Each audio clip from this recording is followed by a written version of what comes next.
It was yesterday that it was discovered that a multiplexer-demultiplexer in the orbiter located in the cabin area was faulty.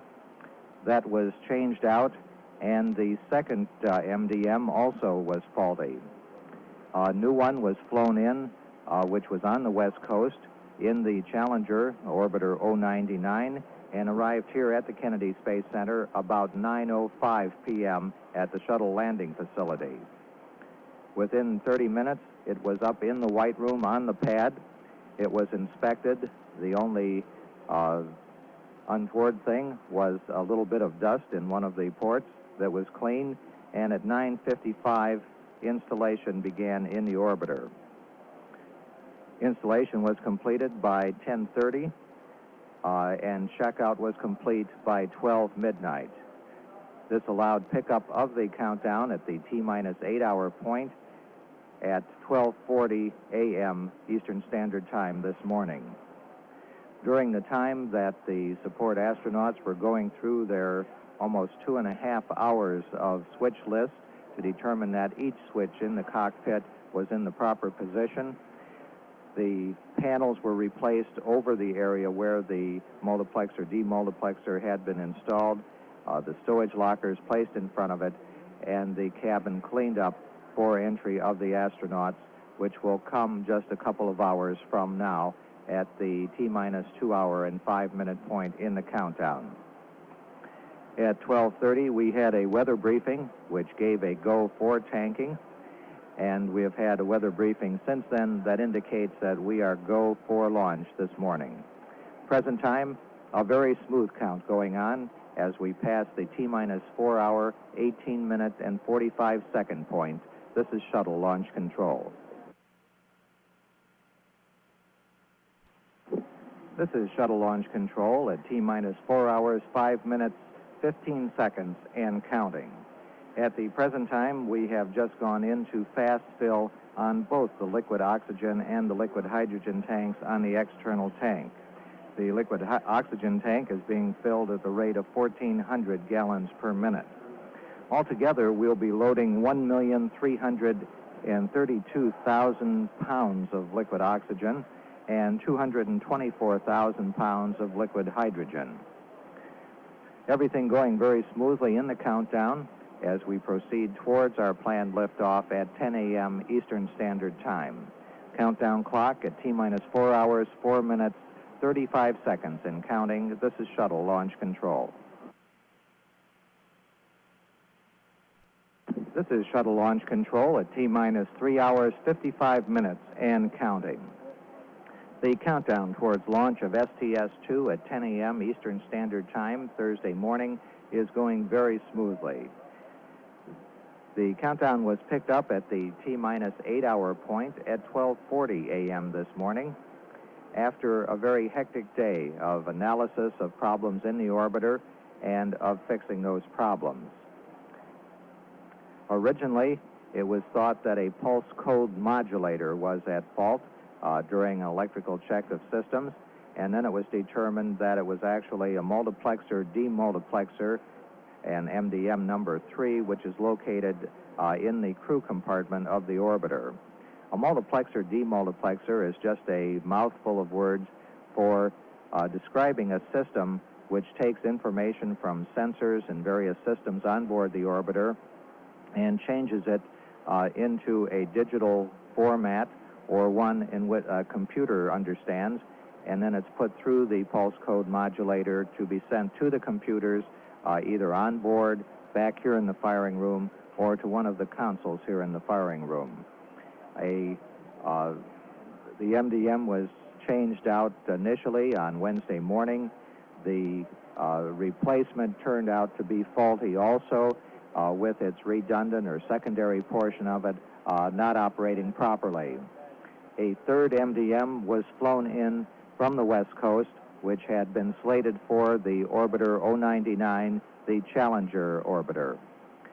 That arrived here at the Kennedy Space Center approximately 9 p.m. last night. Within a half hour, it was up in the White Room on the pad and installed in the orbiter by 10:30 last night. In just an hour and a half, it had been completely checked out and checked out satisfactorily. They started cleaning up the area, replacing the panels, the lockers which were in front of it, as the astronauts went through a switch checklist. This is about a 2.5-hour checklist in which all of the switches on board the orbiter are checked to ensure that they're in the proper position to support the countdown and the launch. The countdown was picked up at the T-minus 8-hour point at 12:40, and at approximately 3:40, we began the chill down of the liquid oxygen and the liquid hydrogen systems, and at the present time are in fast fill. In the liquid oxygen system, we're approximately have the tank about 20% full. This is a process which goes on for about another hour and is one of the critical elements in the preparation of the vehicle. All of the weather forecasts that we've been hearing appear to be satisfactory for a launch on time at 10 a.m. The countdown clock continuing at T-minus 3 hours, 51 minutes, 35 seconds and counting. This is shuttle launch control. This is shuttle launch control at T-minus 3 hours, 40 minutes and counting.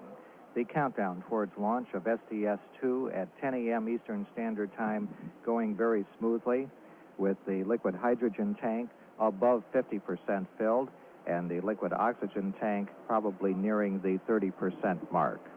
At the present time, the Mila, or Merritt Island, antenna alignment is going on. This is a period when the Merritt Island Communication and Tracking System antenna, which transmits and receives communications, telemetry, and ranging information, is verified to be aligned properly to keep track of what is happening on the pad and during the first stages of the flight. Just a short time ago, we succeeded in lighting the burn pond at the pad. This is a pond which is used for burning any residual vapors of hydrogen as it boils off of the liquid hydrogen tank. It's a way to get rid of the very explosive vapor in a safe, clean way. Liquid hydrogen or gaseous hydrogen converts to water as it burns. So from time to time out near the pad or on television, you'll be seeing some flames out there. That is simply the gaseous hydrogen that boils off of the liquid hydrogen tank as it's being filled. Present time, countdown going very smoothly. The countdown clock at T-minus 3 hours, 39 minutes, 20 seconds and counting. This is shuttle launch control. This is shuttle launch control at T-minus 3 hours, 29 minutes, 25 seconds and counting. Launch Director George Page has given a go for crew wake-up. This is one of the major milestones in the countdown because over the years, flight doctors have determined that they do not want the astronauts to exceed more than 6 hours in the cockpit before launch or 20 hours between the time they are awakened and their first sleep period in space. If there were any known problems to delay the launch at this time, the crew would have been allowed to sleep until those problems were resolved. As it is, the crew got quite a much longer sleep period than they had anticipated when they went to bed last night. They had supper approximately 3:30 yesterday afternoon, and at that time there was still a great deal of work going on in the fixing of the multiplexer-demultiplexer problem. At the time they went to sleep, they were probably expecting to be awakened about 2.5 hours before this particular point because the launch was still scheduled for 7:30. As it is, they got an extra 2.5 hours of sleep. They're being awakened up now, stretching, and getting ready to go into breakfast and have a weather briefing. The countdown going very smoothly as we pass this milestone. The countdown clock at T-minus 3 hours, 28 minutes and counting. This is shuttle launch control. This is shuttle launch control at T-minus 3 hours, 17 minutes and counting. The orbiter test conductor has verified that the orbiter fuel cell activation is complete and is beginning to share the electrical load coming from the ground support systems. The fuel cells are presently operating on hydrogen and oxygen supplied from tanks located on the fixed service structure. That will continue either as a complete fueling for these fuel cells or a partial load up until just prior to launch. We're presently past the 85% mark in the loading of the liquid hydrogen tank and are presently in the topping mode up to 98%. We have approximately 30 minutes remaining prior to getting up to the 85% mark in our liquid oxygen tank. The liquid oxygen, of course, is quite a lot more than the liquid hydrogen quantity. We load approximately 1,300,000 pounds of liquid oxygen and only a little over 200,000 pounds of liquid hydrogen. Present time, our countdown going smoothly. The countdown clock at T-minus 3 hours, 15 minutes, 38 seconds and counting. This is shuttle launch control. This is shuttle launch control, T-minus 3 hours, 9 minutes, 55 seconds and counting. Alignment of the primary antenna at the Mila tracking site on Merritt Island is now complete, and the tracking station is switching to ensure a valid two-way lock between the vehicle and the station. The countdown has been going very smoothly ever since it was picked up at the T-minus 8 hour point at 12:40 a.m. Eastern Standard Time this morning. The smoothness of the countdown is a tribute to the hard work of technicians and engineers here at the Kennedy Space Center and at other NASA centers and contractors as they work through Wednesday and into the early morning hours of Thursday in fixing not one but two faulty multiplexer demultiplexers. Multiplexer demultiplexer is just a fancy way of describing a unit which is responsible for changing the signals from various sensors, pressures, temperatures, etc., into the digital format which can be accepted by the computers on board the vehicle here in the Launch Control Center and at the consoles in the firing room. The problem was discovered early Wednesday morning, and the MDM switched out for one which was an off-the-shelf spare which had been at the Kennedy Space Center since March of this year. The second MDM proved to be faulty as well, but because the fault lay in exactly the same portion of the MDM, the secondary or backup portion of it, there was some thought that possibly it was not the multiplexer that was at fault, but another part of the system. Troubleshooting eventually narrowed it down to the fact that we had two random failures in the same portion of an MDM. A third one was flown in from the West Coast, one that had been slated for 099, the Orbiter Challenger, now under construction by Rockwell and ready for delivery approximately June of next year. It arrived here at the Kennedy Space Center at about 9 o'clock. By 9:30, it was up in the White Room on the pad. By 10:30, it was installed in the orbiter. Within an hour and a half, the engineers had checked it out and determined that we did have a good MDM and that we could proceed with picking up the countdown. Even while the backup support astronaut crew were going through their 2.5 hours switch list to make sure that every switch inside the orbiter cockpit was in the right position, the closeout of the panel that the MDM was behind in the crew compartment went on. The lockers were replaced in front of it, and everything has been going smoothly since then. At the present time, the liquid hydrogen tank is being topped up to the 98% point. The liquid oxygen tank is in fast fill and should be up to the 85% mark about 20 minutes from now. Everything going smoothly. We're looking for a liftoff at 10 a.m. Eastern Standard Time Thursday morning. The crew has been awakened. This is a milestone which signifies that the launch team feels there are no constraints to the mission at the present time. The countdown clock continuing at T-minus 3 hours, 5 minutes, 16 seconds and counting. This is shuttle launch control.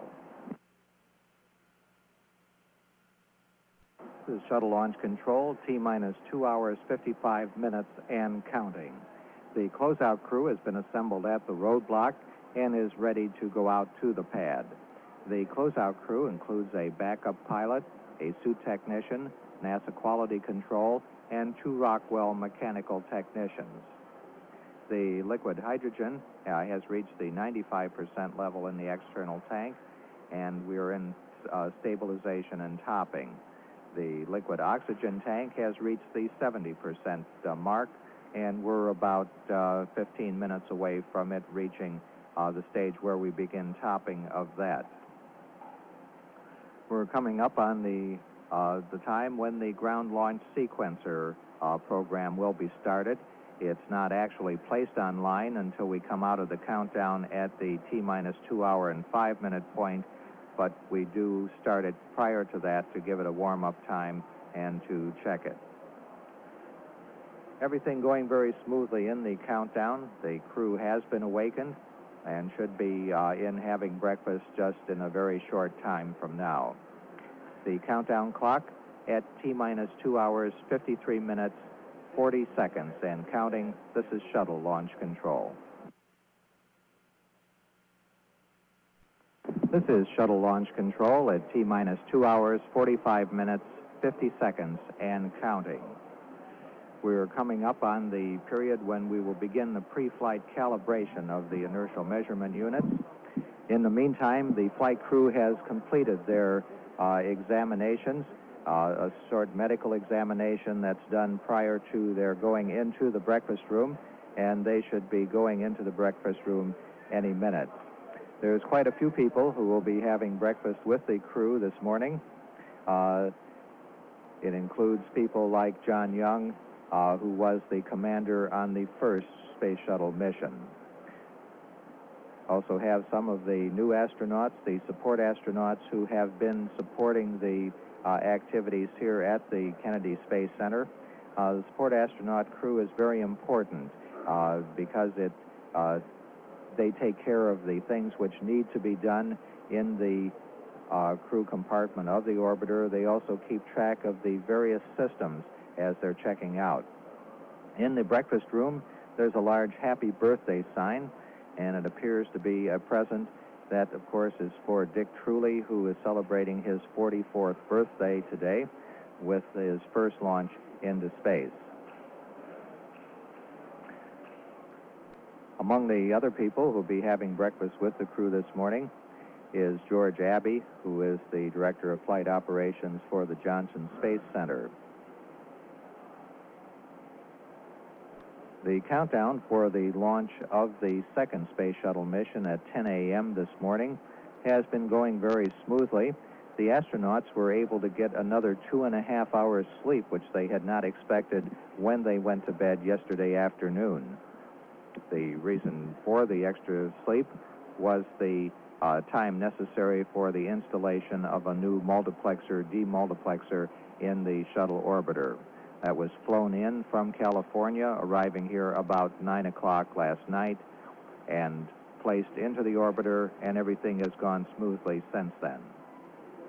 The countdown clock at T-minus 2 hours, 43 minutes, 30 seconds and counting. This is shuttle launch control. This is shuttle launch control, T-minus 2 hours, 42 minutes and counting. Astronauts Dick Truly and Joe Engel have entered the breakfast room now, and Dick Truly and both of them smiling very widely as they sit down at the breakfast table. Dick Truly waving to the people as he looks at the various decorations that are on the table in front of him in honor of his 44th birthday, which he is celebrating today. He is giving a little toast with his coffee cup and moving aside one of the party decorations. Actually, one of the biggest presents probably for his birthday will be the chance to take his first trip into space. Joe Engle looking very fit and ready for his trip, too. He has been waiting quite a while for his journey into space as well. Both of them were awakened just a short time ago, went through their medical checkouts this morning, and then into the breakfast room. Confetti and streamers being thrown as the well-wishers there who are having breakfast with the crew wish Dick Truly a happy birthday. They'll just have a fairly short time for breakfast, probably a little less than a half hour before they'll be moving into the suiting room to suit up for their trip out to the pad and then into the orbiter. Out on the pad, things going along very smoothly. The liquid hydrogen topping is complete in the tank, with just topping and stabilization going on. Nancy Gunner, who is the manager of the astronaut quarters and keeps track of the activities here at the Kennedy Space Center for the astronaut crews, lighting a birthday cake for Dick Truly. Dick Smith, the center director, wished Dick Truly a happy birthday just prior to his going to the sleep period yesterday afternoon, and he said that they were going to light a big candle for him today. Dick Truly said that he promised he would not blow it out. A very thorough job is being done in lighting the birthday cake candles, quite a lot of candles, although it's hard to tell whether there's actually 44 candles on the cake or not. The ignition of the solid rocket motors on the shuttle are going to take a lot shorter time. Dick Truly has blown out the candles on the cake, except for one which he's having a hard time with. Commander Joe Engle is suggesting that possibly the only way to douse the candles on the cake may be by pouring water over it. However, Dick Truly doesn't think that's a very good idea and is going to just let them burn until they go out and then cut the cake. Party favors and party hats abound in the room as the sort of traditional breakfast, which is usually steak and eggs, turns into a little birthday party for pilot of the STS-2 mission, Dick Truly. While Dick Truly and Joe Engle are having their breakfast in the crew quarters, the ice inspection team is preparing to leave the roadblock and move out to the pad. The ice inspection team consists of 4 people who will stay together as they go to the zero level or the deck level of the mobile launch platform. They'll go up to the 195 foot level and then also up to the very top of the fixed service structure to gain an advantage in looking at the various areas of the external tank. One of the concerns is that there be no ice form that is dense enough to impact the heat protection system on the orbiter during liftoff and possibly do some damage. The beanie cap, or the gaseous oxygen vent arm, is working very satisfactorily at the pad. Liquid oxygen is in the uppermost part of the external tank, and the gaseous oxygen boils away from the liquid oxygen because of the extreme cold of the liquid oxygen and the much warmer temperature of the atmosphere. The gaseous oxygen is carried away through 2 vent arms and then just released into the atmosphere. The hydrogen tank, which is in the lower portion of the external tank, also boils off during the period that it is filled, and on the pad, the gaseous hydrogen is carried away to what is called a burn pond, where it is burned safely with the byproduct being water.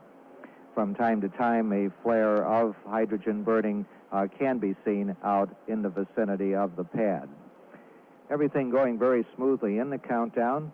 The countdown clock at T-minus 2 hours, 33 minutes, 40 seconds, and counting. This is shuttle launch control. This is shuttle launch control at T-minus 2 hours, 21 minutes, and counting. At the present time, we have just completed the filling of the liquid oxygen tank to the 98% complete stage and have begun topping of that tank. During the past few minutes, the liquid hydrogen dewar, which is on the fixed service structure that's used for filling the tanks on the orbiter for the fuel cells, has been dumped to the burn pond, and this is a process which the residual hydrogen which left in that tank is vented to prepare it for the launch so that it is not in any danger at that time. The hydrogen is vented through the hydrogen burn pond, where it is bubbled through the water and ignited. All of the events in the countdown, looking towards the launch at 10 a.m. this morning, have been going very, very smoothly up to the present time. The crew is still in the breakfast room, waiting the word that it's time for them to proceed to the suiting room, where they'll be suited up for their trip out to the pad and into space. The countdown clock continuing at T-minus 2 hours, 19 minutes, 30 seconds and counting. This is shuttle launch control.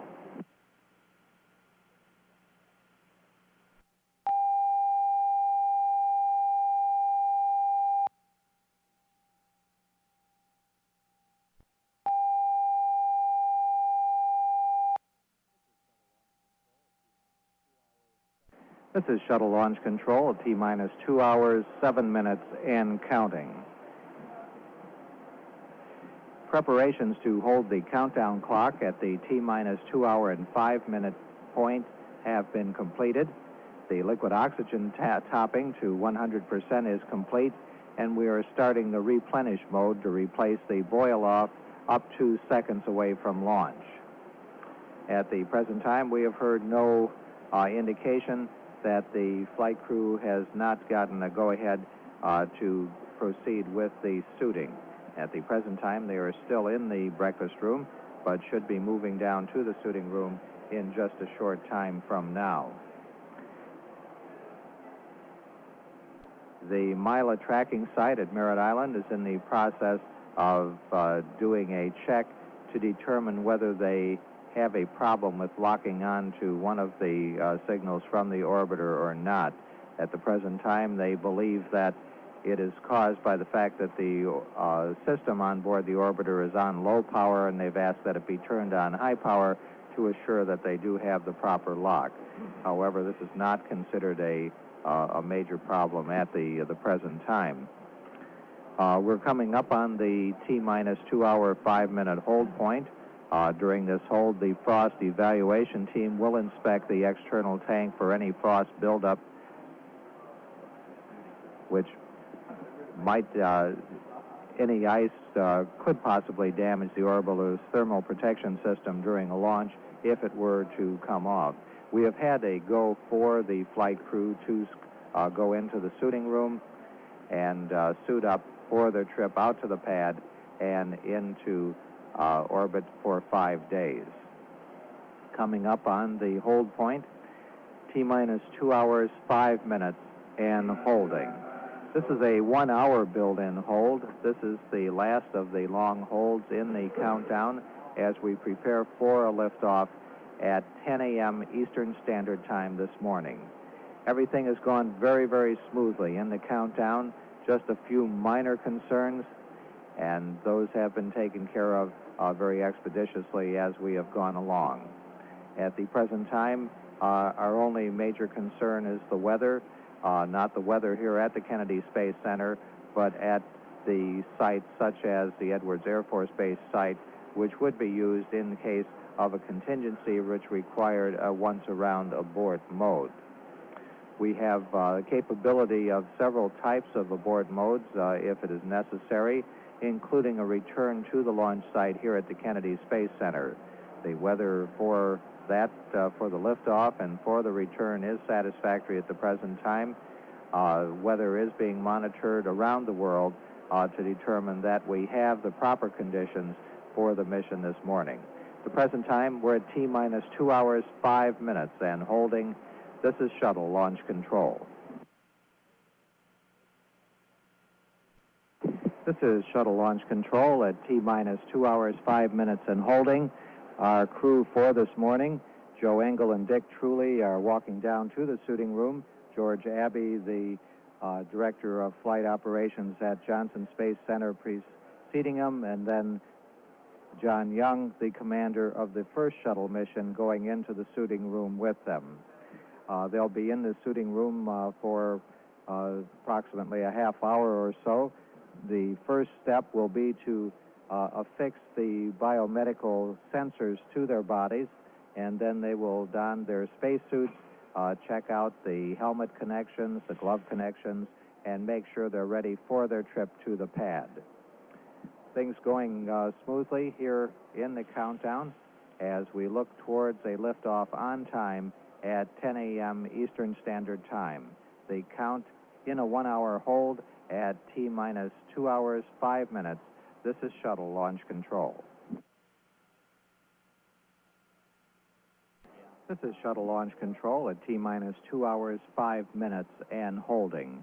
At the present time, the ice inspection team is on the zero level, or the deck level, of the mobile launch platform, beginning their inspection of the external tank and the associated structures to ensure that there is no ice buildup on that tank. One of the things they'll be doing is looking up around the gimbal points of the main engines on the orbiter to ensure that there's no ice buildup there, and they'll also be looking over the skin of the external tank and at the various places where it attaches to the solid rocket boosters and to the orbiter. The ice inspection team is dressed in non-static producing flame retardant coveralls and carry gas masks for emergency use. Up in the white room at the crew access arm that goes to the orbiter, the closeout team is preparing for the crew to arrive there at the pad and to take them into the orbiter and place them in their seats. At the present time, the covering which has been on the shuttle access door prevents people, any scratching or any dirt from getting into that mechanism. The ice inspection team will be moving up to the same area as the access arm to look further at the external tank, and then up to the 215-foot level to look at the top of the tank and the area of the beanie cap or the gaseous oxygen vent arm. Weather continues to be watched here by the launch team. At the Edwards Air Force Base, we had a report earlier that the scattered clouds which they had out there could possibly move to a broken condition prior to launch. It's possible that there is going to be a plane launched from the Dryden Flight Research Center by Deke Slayton, who is the orbital test flight manager for the Johnson Space Center, to take a look around and get a better reading on the weather there. This should not be a serious constraint. If there is a problem at Edwards, the once around abort capability exists for going into Northrop Strip at White Sands. At the present time, everything moving along smoothly in our countdown, which is in a 1 hour build-in hold at the T-minus 2 hour and 5 minute point. This is shuttle launch control. This is shuttle launch control. We're at T-minus 2 hours, 5 minutes and holding. During this hold is the time when the crew, Joe Engel and Dick Truly, get into their suits, which they will use during the ascent portion of their flight into orbit. They are in the suiting room, and the biomedical sensors have been attached to their body. The suit technicians are in the process of zipping them into their suits and checking out the various parts of the spacesuit to ensure that they are properly fitted to them and that the sensor wires go to the proper connections and that the various the gloves and the helmet lock into place. During the period when they're getting suited, they do sit in reclining chairs, which provide a lot more comfort than they will find when they get into the orbiter seats. Both Joe Engel and Dick Truly in a very good mood as they prepare for the flight. They are both very, very ready for the launch. And when they arrived at our Patrick Air Force Base yesterday, they reported that this was the last time that they would be coming in like that prior to the launch. Joe Engel in the process of trying on his helmet and attaching it to the neck ring. Dick Truly placing his helmet over his head with the glasses in place inside of the helmet. Dick Truly wears glasses just as John Young did. These are attached to the helmet and are in place inside of it. The helmets are locked into neck rings which are attached to the suit to provide the proper airtight environment that's essential for the life support system in space. The gloves then placed on their hands, locked into places on the wrist rings to ensure that a perfect seal is made and also that they have the mobility to move their hands as is necessary for controlling the spacecraft. Unlike John Young and Bob Crippen on the first flight, Joe Engel and Dick Truly will be using wireless mics during their period in the orbiter Columbia in orbit. This should alleviate the problem which the astronauts had on the first flight. Dick Truly's gloves being put in place and locked into the wrist rings on the suit. A go for the astronauts to move out to the pad should come approximately 10 or 15 minutes from now after they have completed their preparations. They will then take the elevator down from the crew quarters in the operations and checkout building in the industrial area of the Kennedy Space Center, board the Astrovan for an approximately 7 or 8 mile trip from there out to the launch pad. Out on the pad, the closeout crew is in the White Room making preparations for the crew to arrive out there. The crew will put on their space helmets while they are in the White Room. Once again, they will not transfer out to the pads wearing them. Once they're in orbit, they'll be able to take off the helmets once again and stow them as well as their suits. They're only needed as a protective measure during the ascent and then the re-entry back into the atmosphere. The checks of Joe Engel's helmet have been complete, and now Dick Truly is checking to make sure that he does have a proper seal and that the air supply is working properly, as well as the various regulators in the helmet.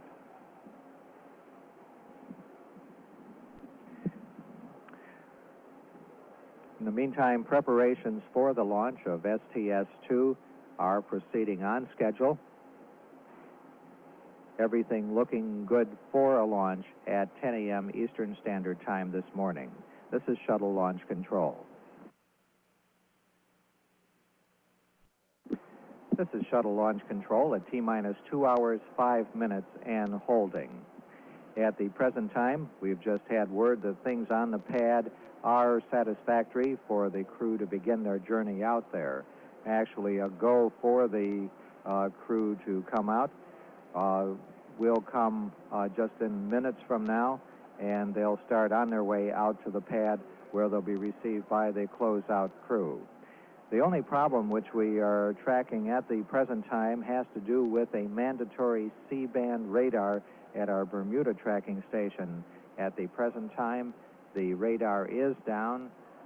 We will nevertheless come out of our count at the T-minus 2 hour, 5 minute point and rely on them to get their radar working in time to support the launch this morning. All other aspects of the vehicle appear to be go at this time, and we do have a go for the crew to begin their trip out to the pad. That should begin just a few minutes from now. They've been in the suiting room for a while, putting on their first the biomedical sensors, then the spacesuits, and then checking out the helmets, the gloves, etc. And they appear to be just about ready to come out to the pad as well. Everything going smoothly with the exception of our watching the radar at Bermuda at the present time. This is Shuttle Launch Control. This is Shuttle Launch Control. T-minus 2 hours, 5 minutes hold, and the crew is just leaving the suiting room and moving to the elevators to go down to the ground floor and back out to the pad once again. They're being accompanied by George Abbey, and also by John Young, who was the commander of the first mission. Joe Engel and Dick Truly now in the elevator on their way down to the ground floor in the crew quarters at the O&C building. Down on the ground level, there is the usual assembly of people who are waiting for a glimpse of the astronauts as they move to the Astrovan for the trip out there. There's both a group of the nation's news media who will be taking pictures, and also we expect to hear a hearty rendition of Happy Birthday to astronaut Dick Truly, celebrating his 44th birthday today. Crew being preceded by Gene String and directing the singing. Gene String with our security office at the Kennedy Space Center. Joe Engel and Dick Truly waving to the crowd as they get into the Astrovan. A final wave from Dick Truly. John Young joins them, George Abbey, and the other members who are accompanying them out to the pad. The van being closed up, approximately an 8-mile journey from the industrial area of the Kennedy Space Center to the pad. There's approximately 22 minutes remaining in the built-in hold, which we're in at the present time, prior to emerging at the 2 hour and 5 minute point. The only constraint which we have to the launch that we know of at the present time is the C-band radar at our tracking station at Bermuda. We will nevertheless come out of the hold and as they work on the problem and try to get that radar active and able to support the mission. This is Shuttle Launch Control. This is Shuttle Launch Control, T-minus 2 hours, 5 minutes and holding. Approximately 12 minutes remaining in this 1 hour built-in hold as the flight crew, Joe Engel and Dick Truly, are on their way to the pad. The Astrovan has just passed the Launch Control Center where the launch is being controlled with. Meanwhile, out on the pad, the closeout crew is up in the white room at the 195-foot level of the fixed service structure, and they are just putting up a sign which says, "Happy Birthday, Dick," in honor of Dick Truly's 44th birthday. This is just about the third in a series of birthday wishes to Dick Truly. The first being in the breakfast room where they had a cake and also had a present for him and had several tributes to him read by members of the astronaut support crew. Then when the astronaut crew emerged from the crew quarters to get into the Astrovan for the trip out to the pad, there was happy birthday sung by the assembled media, cameramen, and writers who were there to see them off and wish him well on his trip into space. At the present time, the Astrovan has passed the Launch Control Center and is now coming up to a checkpoint where it will proceed by itself the remainder of the couple of miles out to Launch Complex 39A and the Columbia and Space Shuttle that are awaiting. Everything moving along smoothly. The only constraint to launch that we know about at the present time is the C-band radar at our Bermuda tracking station, which is presently inoperative. Nevertheless, we will come out of the hold in about 10 minutes while they troubleshoot that problem in Bermuda. The liquid oxygen in the external tank is at the flight mass, and the liquid hydrogen is in the replenish mode. The ice inspection team has just about finished up their job. They were up at the 215-foot level of the fixed service structure at last report. They will be coming down and then moving back to the Launch Control Center for a report as to what they saw. At the present time, preparations proceeding for a launch on time at 10 a.m. Eastern Standard Time this morning. This is Shuttle Launch Control. This is Shuttle Launch Control at T-minus 2 hours, 5 minutes, and holding. Just about 7 minutes remaining in this 1 hour built-in hold. At the present time, the ice inspection team has completed their work at inspecting the external tank and the associated hardware of the Space Shuttle at the pad. And the flight crew is in the process of arriving at the lower level of the tower and preparing to come up to the 195-foot level where they will enter the orbiter. Everything is in preparation for their arrival. A very colorful sign has been placed up over the hatchway to welcome Dick Truly and wish him a happy 44th birthday. The Astrovan is coming up the ramp to the pad surface at the present time, making the turn up on the hard stand where it will make a little loop around the pad and come to a stop just by the elevator, which will take them up the fixed service structure. We have just had word that the Bermuda C-band radar, which was a constraint to launch, is now in a green condition. It's believed that a loose wire was found in the power supply, and the radar is operating and is ready to support that launch. The Astrovan making a circle, approaching the elevator area of the fixed service structure, and the crew will exit the van and go up to the 195-foot level. We have just heard that the weather is go for launch at the present time, and we are preparing to pick up the count approximately 5 minutes from now. At the present time, we're T-minus 2 hours, 5 minutes, and holding. This is Shuttle Launch Control. This is Shuttle Launch Control, T-minus 2 hours, 5 minutes, and holding, just about a minute and a half away from resuming the count at that point. The flight crew has reached the clean room and has been given permission to enter the orbiter. Commander Joe Engel is putting on his helmet at the present time. Dick Truly standing by to put on his as well. Dick Truly shook everybody's hand as they reached the white room and smiled at the sign which says, "Happy Birthday, Dick." This is Dick Truly's 44th birthday. He was born in Fayette, Mississippi, and graduated from the Georgia Institute of Technology. Joe Engel was born in Abilene, Kansas, and his engineering degree was from the University of Kansas. Even though this is both of the crew members' first flight into space, Joe Engel earned his astronaut wings back in the 60s when he was the pilot of the X-15 experimental aircraft.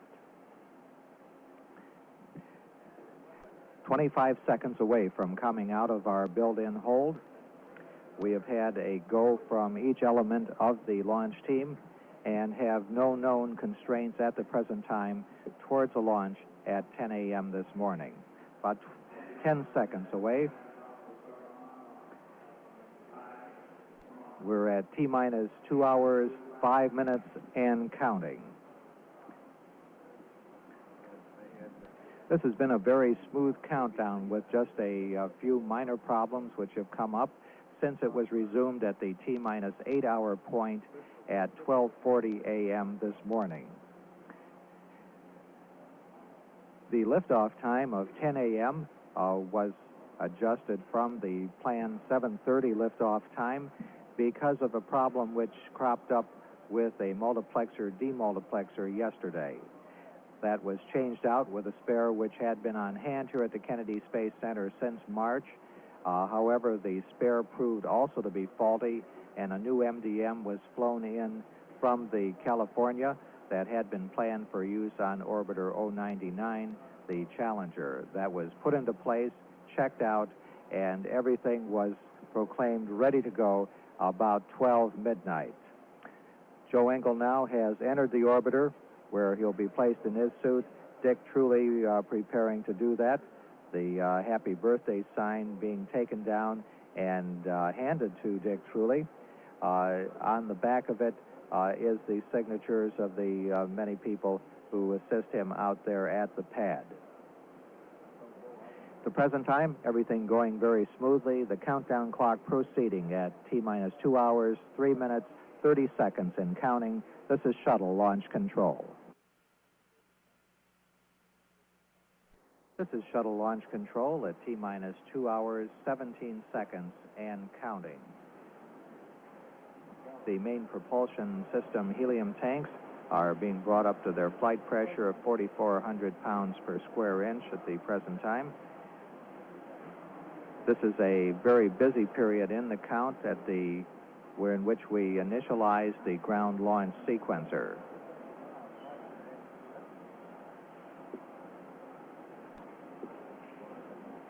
The solid rocket booster rate gyros are turned on at this time. These rate gyros are used by the orbiter navigation system to determine the rate of motion of the solid rocket boosters during their 2 minutes of flight. The flight crew has completed their entry of the orbiter, and they are in the process of getting into their couches or their seats, where they'll be hooked up to the various sensors to determine their status during the liftoff period. Placing the astronauts in their couches and checking out all of the various connections, including the life support systems, the oxygen which flow into their suits during the ascent portion, takes approximately a half hour. At the same time, the ejection seats have to be armed and the handles prepared for them to use should they become necessary during the flight. The countdown proceeding very smoothly as we pass the T-minus 1 hour, 58 minute, 25 second point. This is shuttle launch control. This is shuttle launch control at T-minus 1 hour, 50 minutes and counting. At the present time, the first motion simulated signal has been sent to the mission control in Houston, the Eastern Test Range, and the firing room here at the Kennedy Space Center. This is the signal that's used to indicate the liftoff at the time that that occurs, and that has been sent satisfactorily. Meanwhile, the astronauts have entered the orbiter and begun the series of preparations that are necessary to have them in the proper place and with the proper connections during liftoff. Among the things which have to be done with the astronauts is the biomedical fittings have to be connected, the suits have to be hooked up to the air conditioning system that supply them with their oxygen. They have to verify the suit's controllers knobs are working properly. The lap belt is fixed in place. The helmet tie-down strap is adjusted as necessary. Shoulder harness put in place. Then the suit vent hose fitting is locked. The glove disconnects locked. The neck ring locked. And then there's a suit pressure integrity check, which is conducted to assure that there is absolutely no leaks from either inside the suit to the outside or vice versa. The suit, of course, is the life support system which they have during the ascent and the descent portions of the flight. There are a number of other adjustments which have to be made, connections such as the seat height has to be adjusted as necessary, the rudder pedals are adjusted, and the handhold mirror adjustment, the cue cards which they use to tell them what they should be doing on a minute-by-minute basis put into place. The T-handle pin, which is used for activating the ejection seat, is necessary, is also placed in the proper place so that it can be used should that become necessary during the flight. During these very early test flights, there are 4 development flights in the series. There will be ejection seats in the orbiter which can be used by the crew if necessary during a portion of the ascent trajectory and also during the descent portion of the flight. Everything going smoothly in our countdown as we move towards a launch at 10 a.m. Eastern Standard Time this morning. The countdown clock at T-minus 1 hour, 47 minutes, 10 seconds, and counting. This is Shuttle Launch Control. OTC, CLS3. Go ahead. 366 is done. Okay, copy. We got to go on 367 when we're ready. Affirmative. Okay. This is Shuttle Launch Control at T-minus 1 hour, 39 minutes, and counting. We have just had a report from the ice inspection team, which has returned to the Launch Control Center, and they report that they did not see any ice which seemed to pose a problem for our launch this morning. They also said that they appreciated the amount of light that they had this time. This is the first time that they've been able to inspect the tank during the daylight, and previously it was during nighttime, and they said they got a much better look at it. There was only one odd object which was found as they did their inspection, and that was a Titusville VFW hat which had fallen into one of the water troughs. However, since it was a soft hat, it's not expected to be any problem for this morning's launch. Everything moving along smoothly towards liftoff at 10 a.m. Eastern Standard Time. The countdown clock at T-minus 1 hour, 38 minutes, and counting. This is Shuttle Launch Control. 363 not performed. Copy. LTCAS, the parameter thumb wheels are set at 120. 120, copy. F, go ahead and perform post-ingress switch configuration. Roger, working on panel 014. Copy. Copy. Driver locks removed, and I'm ready to configure the drivers. 2B on mark. 2A on mark. RGBS 2B on mark. Violence engine valve on mark. And Axel 3 coming on mark. Okay, copy. COOS, COFS, COFC, OTC. COOS. Pick up 374. Copy. We'll verify we have our RGDA. Loam and roam. Copy that, COFC. COFC verifies. Okay, go ahead and perform Birdie or driver output read. F, OTC. Go ahead, OTC. Copy, we're ready for you to close out the crew module for flight. Roger, we'll put that into work. OTC, SCP. Go ahead. Fuel cell purge is complete. Copy. OTC, COFC, the burning driver output reads complete. I copy. OTC, the floor panels are coming up. Copy.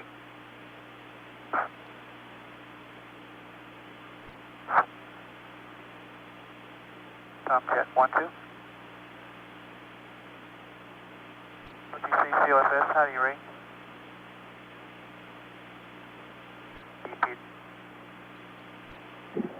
This is shuttle launch control at T-minus 1 hour, 30 minutes and counting.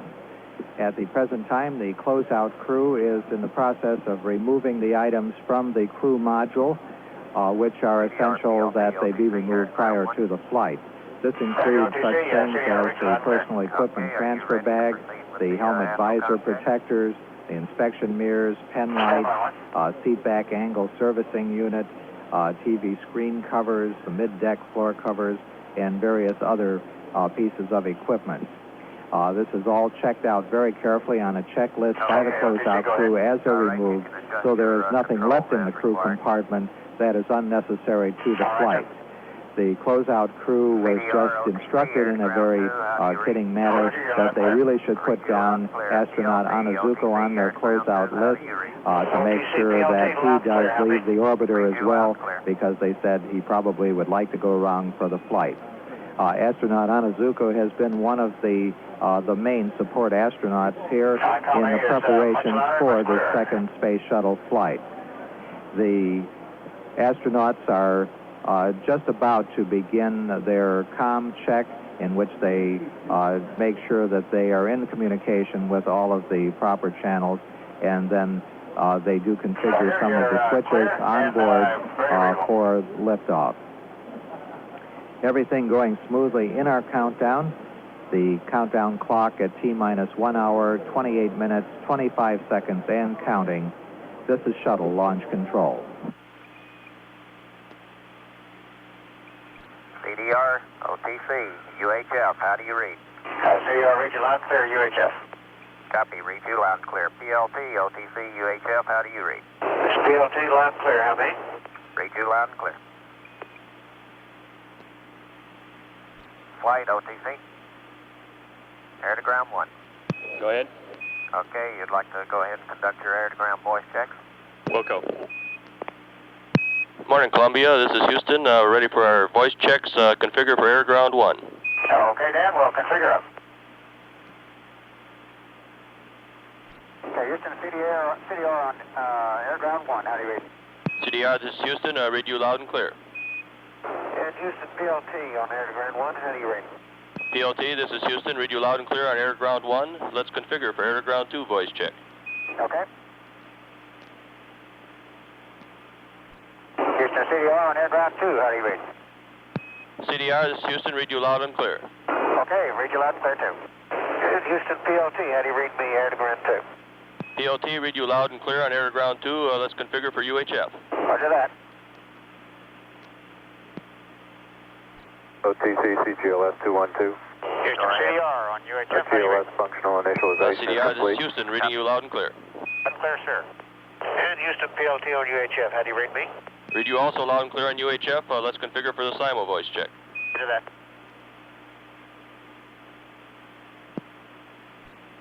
Houston, CDR, coming up, Simon. How do you read? Columbia, Houston, read you loud and clear. Dan, you're loud and clear too.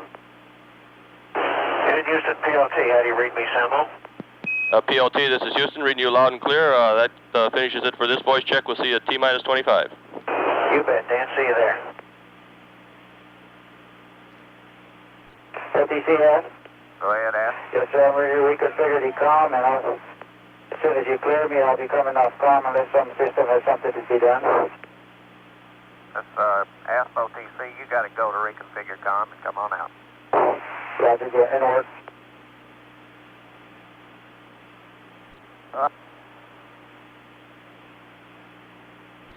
Park. OTC, MPS. Go ahead, MPS. Can I talk to C1TC? What channel are you on? I could use 166. Okay, go to 166. We'll get him over there. Thank you. CDR OTC, air to ground 1. Roger, OTC, go ahead. Okay, stand by to perform the abort advisory checks. Okay, sir, stand by. CDR, Mila flight is NTG on 212. On my mark, abort advisory switch to on. 3, 2, 1, mark. On. Okay, it's on, right? Flight transmitting aboard A off, mark it. Roger, dim. And aboard B off, mark it. Lights off. Go ahead. NTD copies 100%. CDR NTD, abort advisory test complete. Roger that. OTC, DPS. Go ahead. You want us to pick up 14-0433 by the clock? Yes, you can pick that up by the clock. Okay, we verified that pre-flight cal is complete, and we have not yet started the pre-flight line. We have not verified that yet. We're waiting to let go. Copy. OTC, same QC. Go ahead. We'll send somebody 152. Okay. CGNC, OTC. CGNC on 212. Okay, is your pre-flight line complete yet? IMU pre-flight calibration is complete, ready to proceed with IMU attitude determination at 1 hour and 10 minutes. Okay, so you are complete. We can go ahead and pick up GMT Delta Adjust, right? Yeah, that's firm. Okay, CDPS, OTC. Go ahead.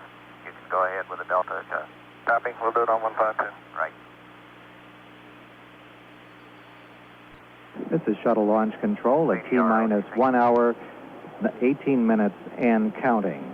The hatch on the orbiter Columbia is presently being closed. This is a process which will take a few minutes. After the hatch has been locked securely in place, it is essential that we check the seals around the door to ensure that there is no leakage through them. After this is done, then there are some screw-in insulation plugs which will be put in place, which complete the insulation that's on that door as part of the thermal protection system.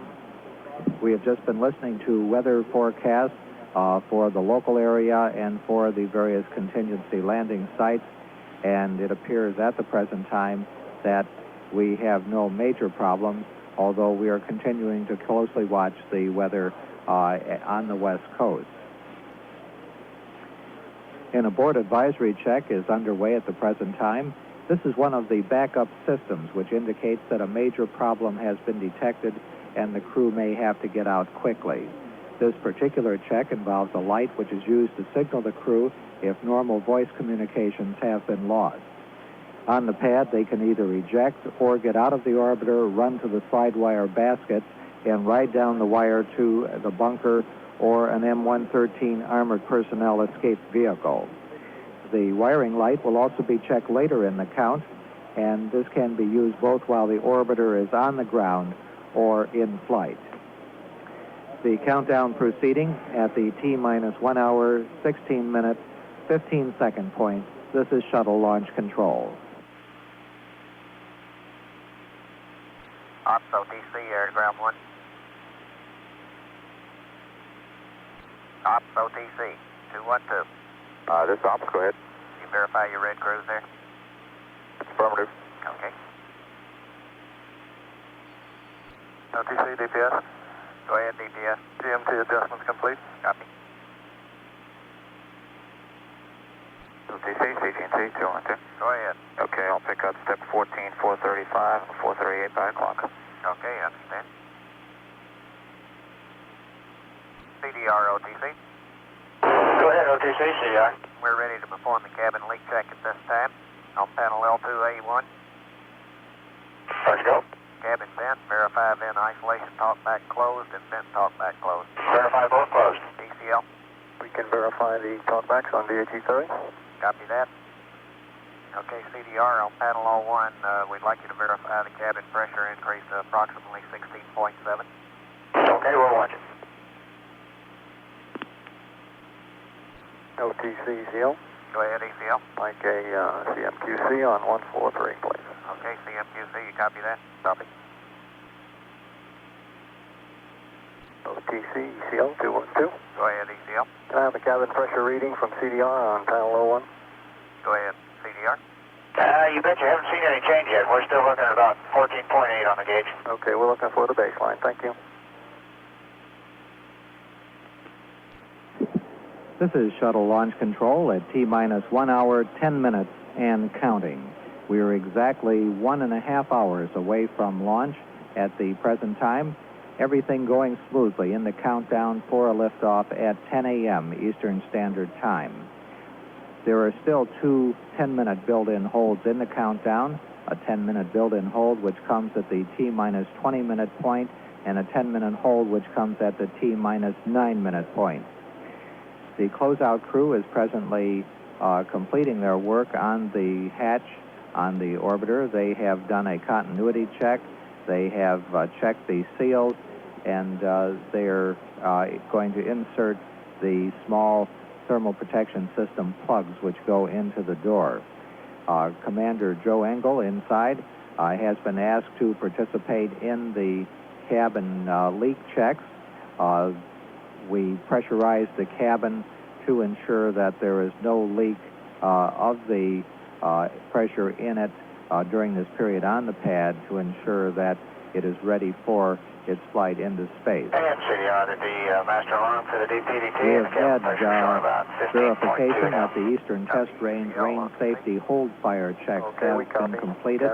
This test verifies the ability of the range safety officer to stop the countdown during the last second of the count. We've also had verification that the inertial measurement unit's pre-flight calibration is complete, and they are prepared to pick up the alignment of the inertial measurement unit. The inertial measurement units provide a reference point for navigation purposes during the flight, and will be picking up their alignment at approximately 1 hour and 1 minute in the countdown. The countdown continuing at T-minus 1 hour, 8 minutes, and counting. This is Shuttle Launch Control. CL2 CWS. OTC, CTC 212. Go ahead. Step 14, 435 is complete. We'll pick up 438 by o'clock. Copy. DPS, OTC. DPS, go. You want to go ahead with 443, DLT? Copy, we'll pick it up.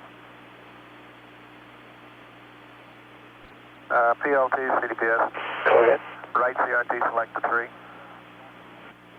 3. Right keyboard, resume. Okay, resume off snap GPC memory. Copy. OTC. The responsible console is controlled to use DU number 3 is assigned to C11. Okay, copy that. PLT, CDR, OTC. Roger, go ahead. Yeah, how do your windows look today? They're looking a lot better today. The wind's coming out of the right direction today. Copy that. They're clean as a whistle. We thank you. All right, sir. Okay, PLT, during the RGAAA sensor self-test, we'd like you to monitor CRT3 to verify no up or down errors occur. Okay, we'll do it. Okay, COFC, OTC. Go ahead. Go ahead and perform the RGA and AA sensor self-test. It should work. OTC, ECL. Go ahead, ECL. Okay, coming up on a master alarm in Claxton. Okay, copy. CDR, you can reset the master alarm when it occurs. Yeah, okay. And this is PLT, no down arrows on the low test. UFC copies. And this is PLT, no down arrows on the high test. Data looks good. UFC copies. DC, this is ECL. Go ahead, ECL. Okay, looks like they got the cap on without tripping the klaxon. Okay, copy CDR. All right.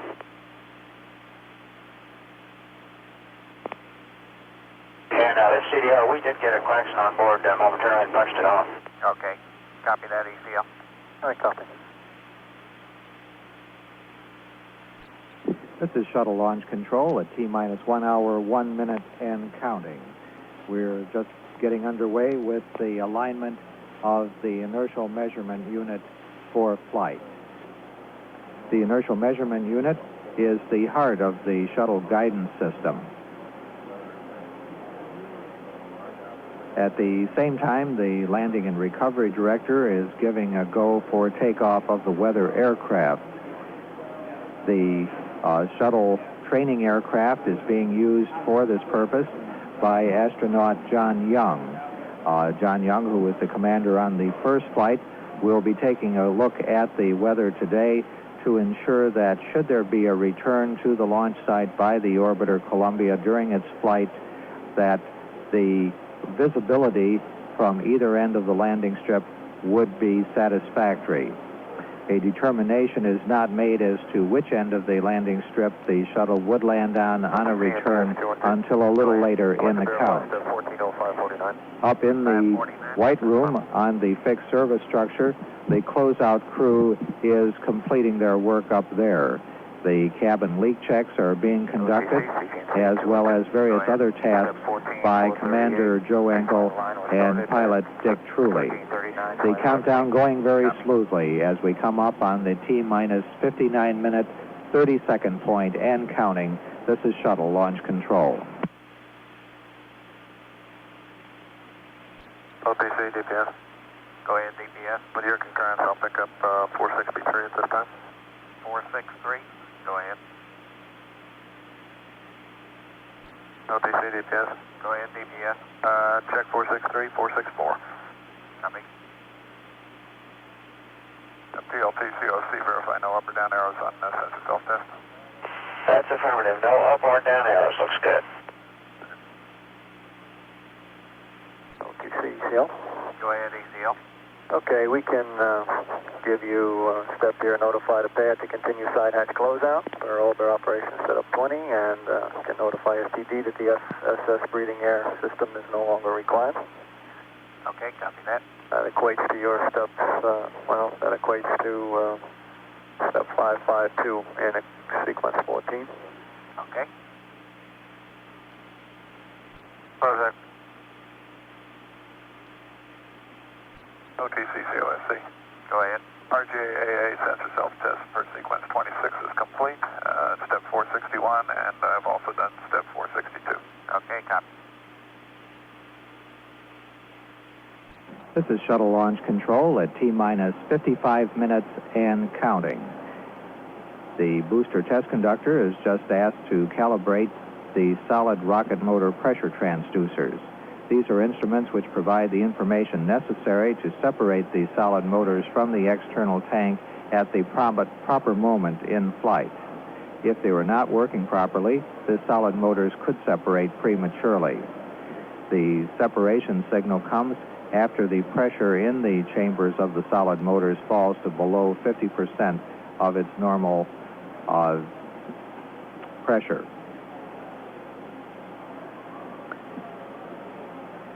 Just a few minutes from now, the crew will start the pre-activation of the hydraulic auxiliary power unit water boilers. The auxiliary power units themselves will not be turned on until the T-minus 5-minute point. The cabin leak check has been complete, and the final preparations are being made to the hatch on the orbiter. Then the closeout crew will be leaving the fixed service structure and moving back to the fallback point. Everything going smoothly in our countdown as the clock goes past the T-minus 53-minute, 40-second point. This is Shuttle Launch Control. PLT, OTC, air to ground 1. Go ahead, OTC. Okay, let's go ahead and perform the water boiler pre-activation at this time. Okay, that's in work. OTC, CPLT, the water boiler pre-activation is complete. Copy that. HYD verify 468. HYD verifies 468. EPD. Go ahead, OTC. Okay, 469. That's in work. RCRE, OTC. RCRE, OTC, 212. That's RCRE, go. Okay, we'd like you to start the mag tape and strip charts for the SRSS terminal count test. That's verified, there, go. OTC, ECL, 212. This is shuttle launch control at T-minus 50 minutes and counting. Pilot Dick Truly has activated the auxiliary power unit water boilers, and the range safety officer has reported that the Eastern Test Range command tests are underway. The countdown going smoothly as we move towards a liftoff at 10 a.m. Eastern Standard Time this morning. There are 2 build-in holds remaining in our countdown. The first will be a 10-minute build-in hold, which comes at the T-minus 20-minute point, and then another 10-minute build-in hold, which comes at the T-minus 9-minute point. The countdown proceeding. The closeout crew is just about ready to leave the white room at the 195-foot level of the fixed service structure. They're in the process of completing the installation of the plugs in the door and have been moving the material which needs to be taken away from that area back to the elevators. Everything going smoothly as the countdown clock comes up on T-minus 48 minutes, 40 seconds and counting. This is shuttle launch control. Roger that. Notify has gas, he's going to be getting some air. HDD. This is HDD, go ahead. You're going to be getting some air in the payload bay. Copy.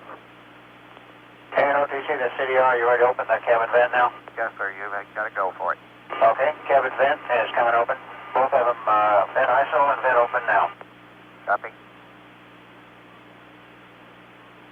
CCSE, OTC. CCSE, go to 232 for the S-band to high power, please. CCSE, go to 232. And OTC, CDR, the cabin vent ISO and vent are open, talkback's open, and we got the klaxon. Copy. ECL verifies 557. Okay. Okay, ECL, CDR, you can stand by to give pro words closed cabin vents if you get a PPO2 below baseline. ECL copies.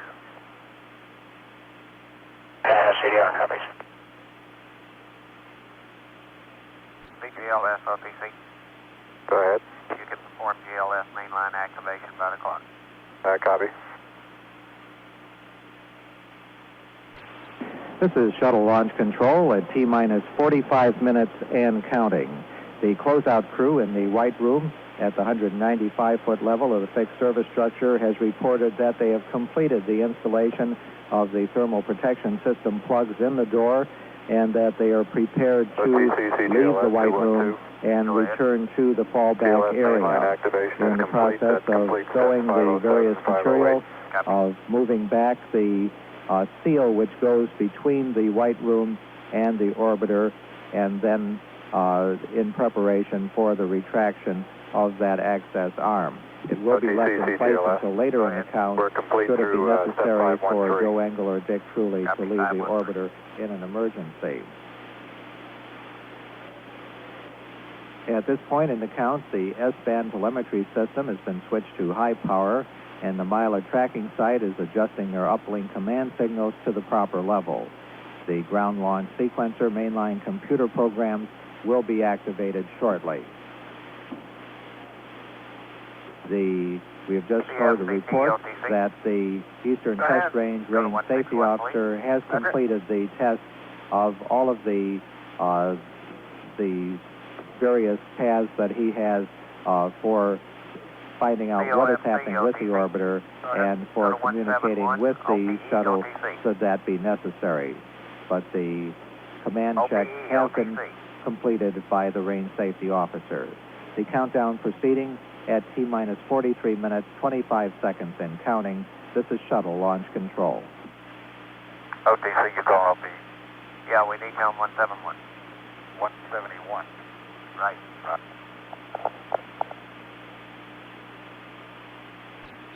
This is shuttle launch control, T-minus 42 minutes, 55 seconds and counting.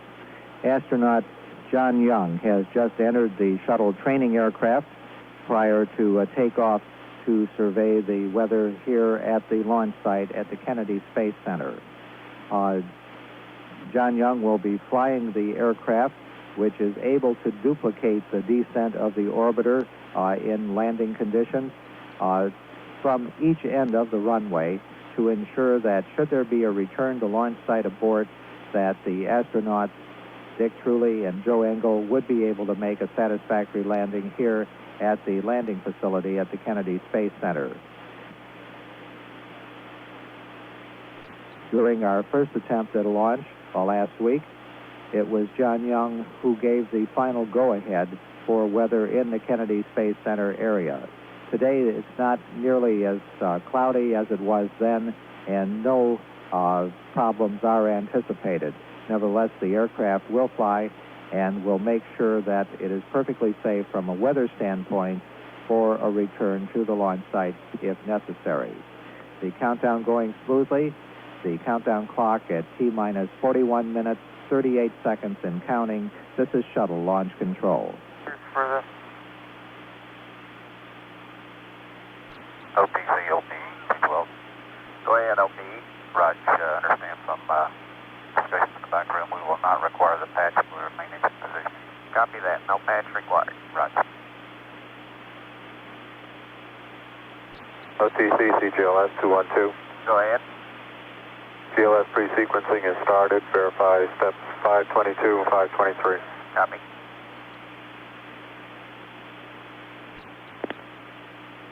OTC, ECL 212. Go ahead, ECL.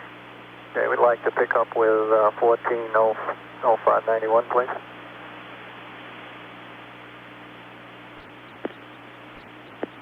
Okay.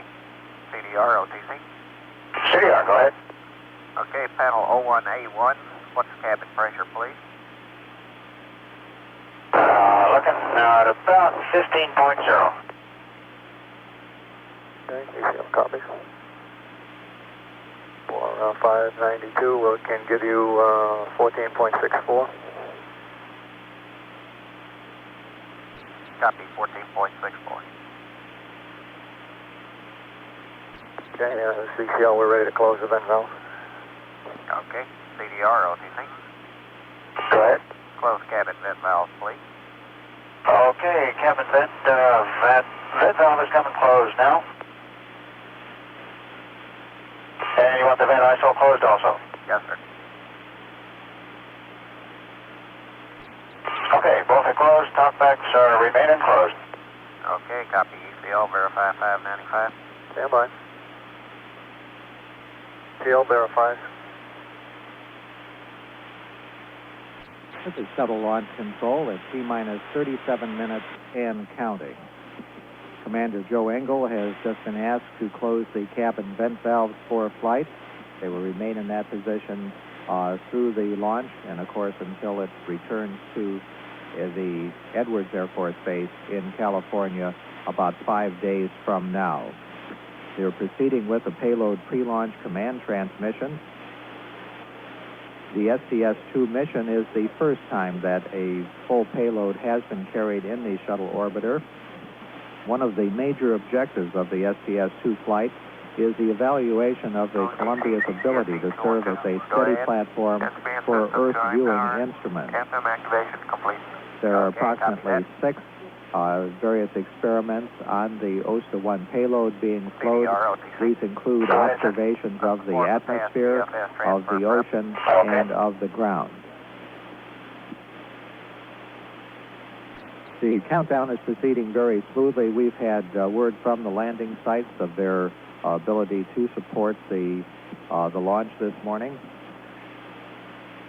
In the case of a return to launch site abort, the weather here at the Kennedy Space Center is being verified by John Young flying the shuttle training aircraft.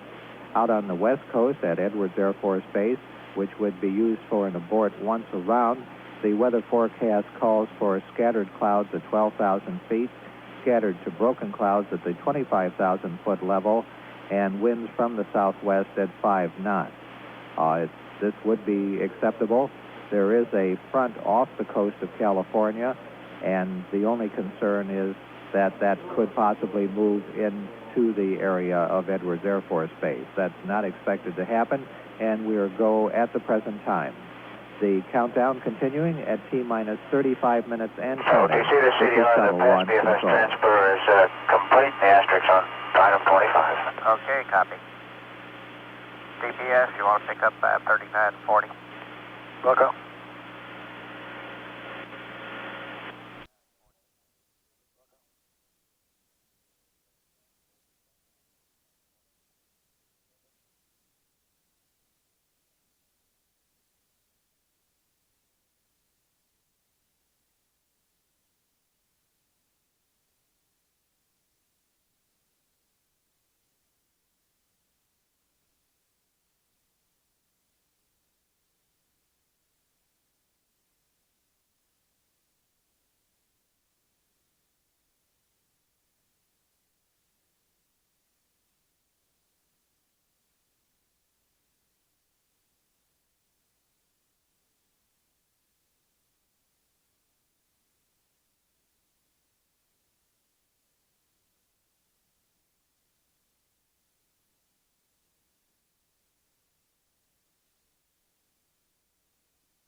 OTC, DPS, check 539, 540.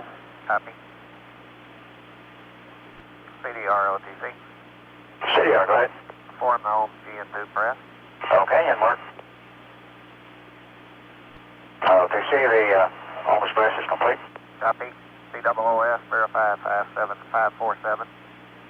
Copy the COOS. We verify arm valve open, and LOMS and ROMS blinking yellow. Okay, so you're verifying 547, 548, right? Verify. QRC verified 548. Okay. COFC? Go ahead. Why don't you pick up on 550? Copy.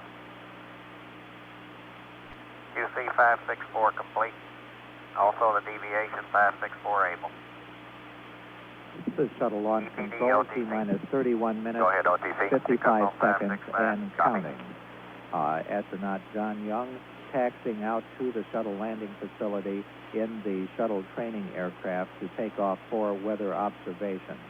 Just about 5 minutes from now, the order will be given for the chase plane pilots, primarily backup astronauts, to man their planes.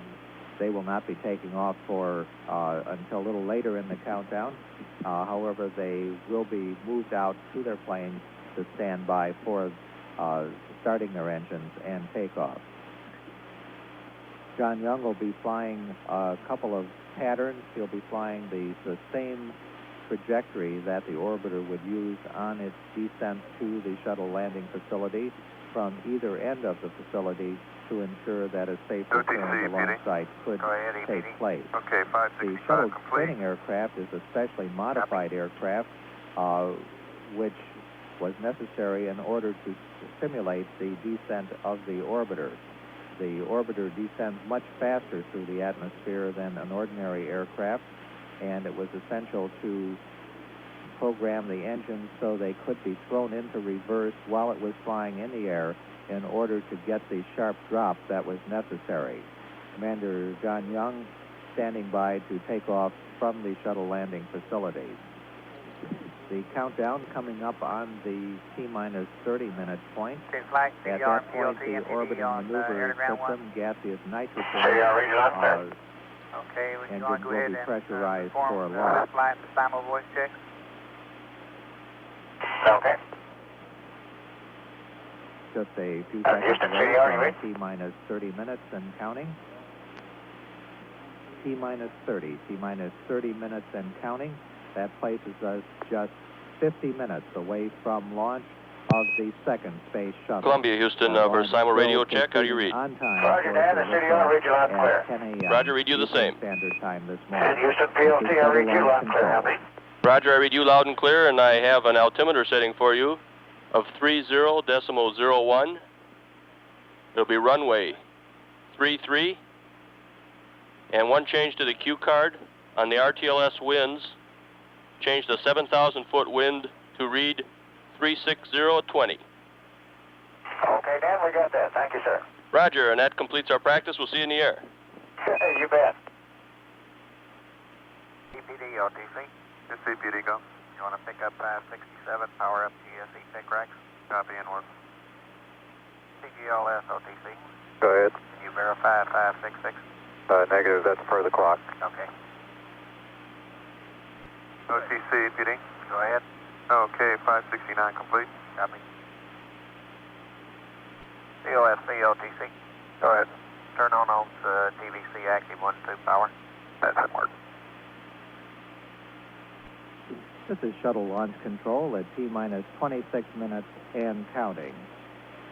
Pressurization of the orbiter maneuvering system with gaseous nitrogen has been completed for launch. OTC, CGLS 212. Go ahead, CGLS. Verify The step landing and 566. recovery director has ordered the chase aircraft to be manned. And John Young has taken off in the shuttle training aircraft to check out the weather for a possible return to launch site abort. The closeout crew, OTC, COSC, on sector 1 and 2 are on. put the astronaut crew, Joe Engel and Dick Truly, into their seats and prepared them for the launch, have now cleared the pad area and are returning to the roadblock as all of the personnel are cleared from the impact limit lines around the pad.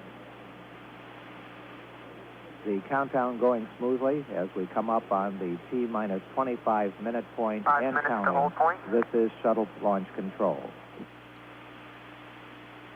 OTC, COSC. Go ahead. Right, step 14-0550 is complete. 550 complete. Copy. All right, we need those 3 recorders taken offline. That's subsystem 2, recorder 6. Subsystem 1, recorders 1 and 6. OTC, DPS. Go ahead. Check 14-0581. Copy. COFC, did you take them offline or do you want them taken offline? I did not take them offline. They should be taken offline. You'll have to get with C1TC. C1TC, OTC, did you copy that? C1TC, OTC. Go ahead, OTC. Okay, OFC, give him the numbers again. Okay, need to take on the printer plotters, subsystem 2, recorder 6, subsystem 1, recorders 1 and 6, offline. Copy that. CGLS, OTC. Go ahead. Pick up past DFS transfer by the clock. Copy.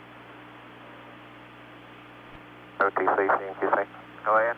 DLS has a deviation under step 582. Copy, GLS. Copy.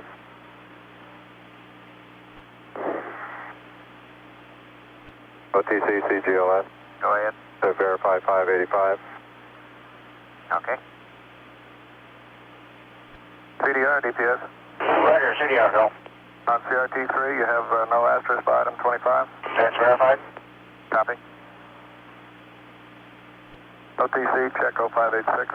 Copy. OTC, CGLS. Go ahead.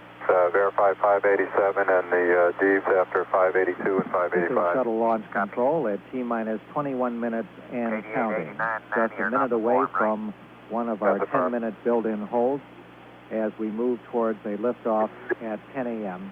Eastern Standard Time. The primary computer is in the process of being transferred to the backup computer in order for both systems to have the same data. In case of a primary computer system's failure, the backup computer will take over control of the shuttle vehicle during the flight. 30 During seconds this to hold upcoming point. planned built-in hold, all of the computers in the firing room are also configured with the proper programs for the final countdown. 18 seconds away from going into our 10-minute built-in hold. The atmosphere here in the firing room very expectant as we move closer to launch. T-minus 20 minutes and holding. This is a 10-minute built-in hold. One additional 10-minute built-in hold remains in the countdown for this morning's launch. That built-in hold will come at the T-minus 9-minute point. OTC, FCP. Go At ahead, the FCP. present time, Like a QC everything on reported 153. satisfactory in all elements of the launch team. And OTC, we'd like to pick up the As we purge with wait the clock coming out of the for hole. about You gotta approximately go. 10 minutes while we reconfigure OTC, computers. COSD. The clock Go at ahead, T-minus OSD. 20 minutes All right, and the holding. positions This are is within shuttle the launch 2-degree control. limit. Okay. And we'd like to do the dry salute check at minus 9 minutes during the minus 9 hold and not perform the patch. Okay, I copy that. OTC, CGNC 212. Go ahead. TC align portion of pre-flight align is complete and all data is good. Copy. DPS, OTC. This is DPS. 598.99 not performed. That would only be performed if we accumulate over 20 minutes of hold time. I don't 10 minutes for this launch. I don't think we can call this not performed until after we've completed the launch. Okay, copy that. Okay, all personnel, I'd like to verify your program assignments at this time. PVD 605. DVD verified. CGSS 606. CGSS verified. CAFM 607. CAFM verified. FCP 608. Verified. SME 609. Verified. MPL 610. Verified. MPS 611. Verified. ECL 612. Verified. HYD 613. HYD verified. APU 614. Verified. HGD 615. HGD verified. OFS 616. Verified. COOS 617. Verified. CNSE CCSE 618. Verified. ISL 619. Verified. EPD 620. EPD verified. CGNC COFC 621. Verified. GNC verified. DPS 622. DPS verified. CCME 623. Verified. And COIE 624. OIE verified.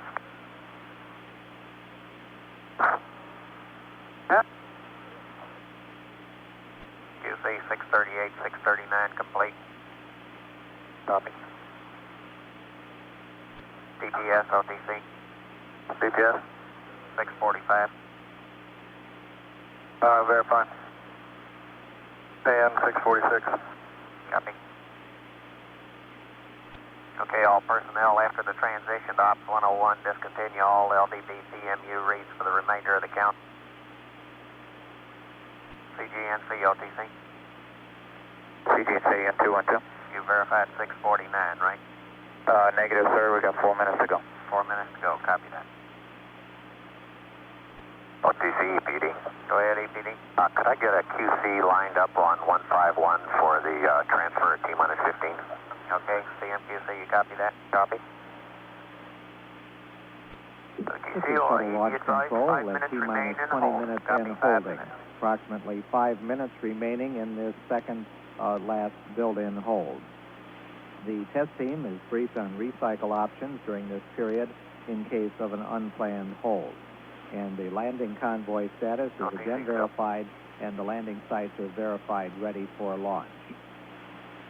Just prior to coming out of this hold, at the T-minus 20-minute point, all of the managers who are monitoring this launch this morning will be polled to give a go to come out of the hold. In just a few minutes, we should have completion of the alignment of the inertial measurement units as well. Everything going smoothly as we move towards a liftoff at 10 a.m. of the second Space Shuttle. This is Shuttle Launch Control. PGLS, OTC. Go ahead. You verify 648. That's affirmed. OTC, CMQC. Go ahead, QC. GLS has a deviation under 597. Repeat, please. GLS has a deviation under 597. GLS. That was performed. Okay. OTC, CGNC, 2 and 10. Go ahead. IME pre-flight line is complete, ready for transition to Ops 1. Step 14-649 and step 650 is complete also. Copy. This is Shuttle Launch Control at T-minus 20 minutes and holding. We have just about 1 minute remaining in this 10-minute build-in hold. The NASA test conductor has conducted a check of the major managers responsible for tonight's launch and have determined that they are ready to resume the countdown. The orbiter test conductor, booster test conductor, external tank test conductor, flight controllers, and other engineers have all indicated that they're ready to go this morning. The NASA convoy conductor has verified that the convoy at the KSA shuttle landing facility is ready. He's been informed that in case of a return to launch site abort, the landing will be on runway 33. Approximately 20 seconds remaining before release of this build-in hold. One other build-in hold remains in our countdown this morning, a 10-minute build-in hold at the T-minus 9-minute point. The countdown clock will start on my mark. The countdown clock about to pick up in 5 seconds. 3, 2, 1, mark. T-minus 20 minutes Top transition in progress. The purge of the fuel cells, which provide both electricity for the orbiter and drinking water for the crew, is being performed. AFC, At this point, the computer is changed to a program known as Major Mode 101, which is the terminal countdown configuration. Also at this point, the primary computer is compared with the proper onboard computer to ensure that they are also ready for launch. The countdown going smoothly, T-minus 19 minutes, 25 seconds in counting. This is Shuttle Launch Control. BFS GPC, stand by. BFS can be taken to 101. Okay, CDR, PLC, perform manual transition of BFS to 101. Okay, that's in work. OTC, PLSC. Go ahead. Verify 668. Okay. OTC, CMPL. Go ahead. Verify 676. Copy. OTC, DPS, ops transition is complete. Copy, PLC. Dump is in progress. PLC, OTC. Go ahead. Configure path BFS horizontal set display. Wilco, that's in work. OTC, NPS, verify 675. Copy. OTC, CGLS 212. Go ahead. We can verify the DEV at step 656. Copy. 662, 663, and 664 not performed. And completed the DEV at step 670. Copy. This is Shuttle Launch Control at T-minus 17 minutes, 15 seconds, and counting. The shuttle crew, Joe Engel and Dick Truly, have configured the backup computers for the compare test. And at the present time, a check of the gimbal system for moving the main engine on the orbiter is being conducted. I copy that. Just a minute from now, the pilot and commander we'll be configuring the main propulsion helium subsystem cockpit switches for a launch, and the helium tank isolation valves will be opened. Just a few seconds after that, another check of the abort advisory system will be conducted. So I say, don't you? Everything going smoothly in our count. T-minus 16 minutes, 30 seconds, and counting. This is shuttle launch control. OTC, CGLS. Go ahead. Verify 709 for the D. Copy. PLT, LTC. Roger, go ahead. Perform MPS helium configuration, reconfiguration. Wilco, that's in work. Okay, flight, Mila, India 23 on 212. It's flight. Mila. Okay, CDR on my mark. Board request switch to on. 3, 2, 1, mark. On. Okay, verify on, Brian. Okay, flight abort A off. Mark it. Verify dim. And B off. Mark it. Verified off. OTC, COOS. Okay. Flight transmitting. Abort on. Permission to close cross feeds. You gotta go. Mark it. It's going close. And OTC, PLT, the This is MPS shuttle helium launch reconfig is control. complete. T-minus 15 minutes and counting. Got the abort light on, Joe? We have just had word that the Verified on. launch safety area Mark is it. clear. Off A. The Verified booster down. test conductor Mark it. has Off ordered B. the gaseous Verified nitrogen purge of the solid rocket booster aft skirts to begin. And the chase aircraft presently at Patrick Air Verified Force on. Base have been ordered to Okay, start and their mark it engines. A off. A check of down. all test And support B off. team members have And verified verified that off. they are go for launch. OTC, DPS. Go ahead. Check 683. Abort advisory checks And are being performed again, once again on board the orbiter. 684 CGNC, 685, you can check. Copy. COOS, cross speed figured. The countdown can work. continuing as Take we a look. come up on the Okay. T-minus 14 minute point. OTC, 14, And 684, 10 verify. This is shuttle launch control. OTC, COOS. Go ahead. Cross feeds are closed for flight. Copy. PLT, LTC. Go ahead. Want to report RCS quantities, please? Okay. The forward RCS oxidizer is 95, fuel is 97. Left oxidizer is 107, fuel is 106. Right oxidizer 107, fuel 107. Copy. OTC, SCP. Go ahead. Fuel cell purge is complete. I'd like to go to thermal conditioning, please. There we go. At TPD. EPD. TPD copies in work. OTC, CASC. Go ahead. Elon activation step 666 complete. Copy. OTC, DPS. Go ahead, DPS. T-minus 20 minute dump is complete. Miscompares are 0. DPS is go. Copy. Test. CDR, PLT, MTD, in approximately 3 minutes, we will go into the planned hold at T-minus 9 for a duration of 10 minutes. Roger, copy that on board. This is shuttle launch control at T-minus 11 minutes, 40 seconds, and counting. We've had word that the abort advisory checks were satisfactory. All of the Department of Defense Contingency Support Group are also ready for launch. Emergency aircraft and personnel are on station. We're coming up on the final build-in hold. That comes just a couple of minutes from now at the T-minus 9 minute point in the countdown. At the T-minus 11 minute point, the ground launch sequencer will take a quick look at all of the parameters and monitors to ensure that all systems are go for the final T-minus 9 terminal countdown.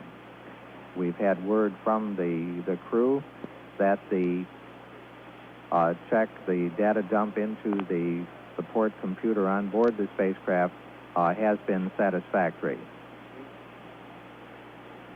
The countdown moving smoothly as we come up on T-minus 10 minutes, 40 seconds, and counting. This is shuttle launch control. CAFC, OTC. Go ahead. You verify 772. Negative. That's been moved by D 1454. to after they run the slew test and during the hold at -9. Okay. OTC SCT, go ahead. Fuel This cells is are shuttle up launch at thermal control conditioning at loads. T-minus 9 minutes, 27 seconds and counting. The onboard computer programs have been read out on the orbiter, been compared with the 20 standard seconds to hold program, point. and have been verified to be proper for launch. All personnel in the firing room have been asked to remain seated, and the no smoking rule has gone into effect through the launch. Just 7 seconds away from the final build-in 5 seconds hold, to a hold point. 10-minute build-in hold that starts at T-minus 9 minutes. T-minus 9 9 minutes holding. and holding. During this particular hold period, the launch team is briefed on the way in which a halt can be called to the countdown. During the final 9 minutes of the count, a countdown clock hold can be requested by the NASA test conductor, the orbiter test conductor, tank test director, booster test conductor, flight crew flight director, and various safety officers, as well as the tracking station. At the present time, we know of no constraints towards a on-time launch at 10 a.m. this morning. The countdown clock at T-minus 9 minutes and holding. This is shuttle launch control. Thank you a lot, guys. We sure are. We'll see you in about a week. Roger. Thank you guys a million. We know how you fought for us. We appreciate it. This is shuttle launch control at T-minus 9 minutes and holding. We have a little bit over 5 minutes remaining in this build-in hold before coming out of it at exactly 9 minutes before 10 a.m. Chief Test Conductor Norm Carlson has wished the crew a good flight from the launch team, and Joe Engel said, right, that they'll see us in about a week. When we pick up the count at the T-minus 9 minute mark, several important milestones will remain. As we come out of the hold, the ground launch sequencer will take over command of the remaining events, as well as monitoring the shuttle system's response. At T-minus 7 minutes, the orbiter access arm will retract. At T-minus 5 minutes, the auxiliary power units will be started. At T-minus 4 minutes, a purge of the main engines will start. At T-minus 2 minutes and 55 seconds, liquid oxygen pressurization will begin. At 1 minute and 57 seconds, liquid hydrogen pressurization will start, and at T-minus 31 seconds, the redundant set sequencer will take over. At that point, events happen far too quickly, and readings of the systems must be done too fast for humans to perform. The redundant set sequencer is located in the orbiter and utilizes the 4 flight computers. It has been monitoring the work of the Earthbound ground launch sequencer up to that point, but now command changes to the orbiter from the ground launch sequencer, with it acting as the backup. However, it must send a go indication to the orbiter prior to the time a main engine start command is to be given at T-minus 6.68 seconds. Otherwise, the count will stop and be recycled to the T-minus 9 minute point. After additional recycle events, the clock will recycle to the T-minus 20 minute point. We have just had a discussion between our NASA launch director, George Page, and his counterparts at the Johnson Space Center in Houston. He has been told there are no constraints to the launch at the present time. Just about 2 minutes away from picking up the count at the T-minus 9 minute point. This is shuttle launch control. PLT is go. This is shuttle launch control, T-minus 9 minutes and holding. Launch Director George Page asked for a slight delay in picking up the countdown at this point while he checked a couple of things which he heard during the countdown. He has just checked with the range safety officer to determine that a dropout of the main carrier wave that is used by the range safety people is not serious, and that a backup carrier signal is satisfactory. He is also checking on several other things, and we will get back to you as soon as a determination has been made to pick up the countdown. This is shuttle launch control. Loud and clear, George. George, and we concur with everything you said. We'll get it off right. Down to 1 up here, George. This is Shuttle Launch Control at T-minus 9 minutes and holding. Launch Director George Page has checked on a number of problems which had come up during the countdown to determine that there are no constraints at the present time. He has spoken to the launch crew and says, let's take our time. It's been a hard one. Watch all your data, but we're going to do it right. He has spoken to the crew, and he's to Joe Engel and to Dick Cooley, and said, we're going to give you a good one.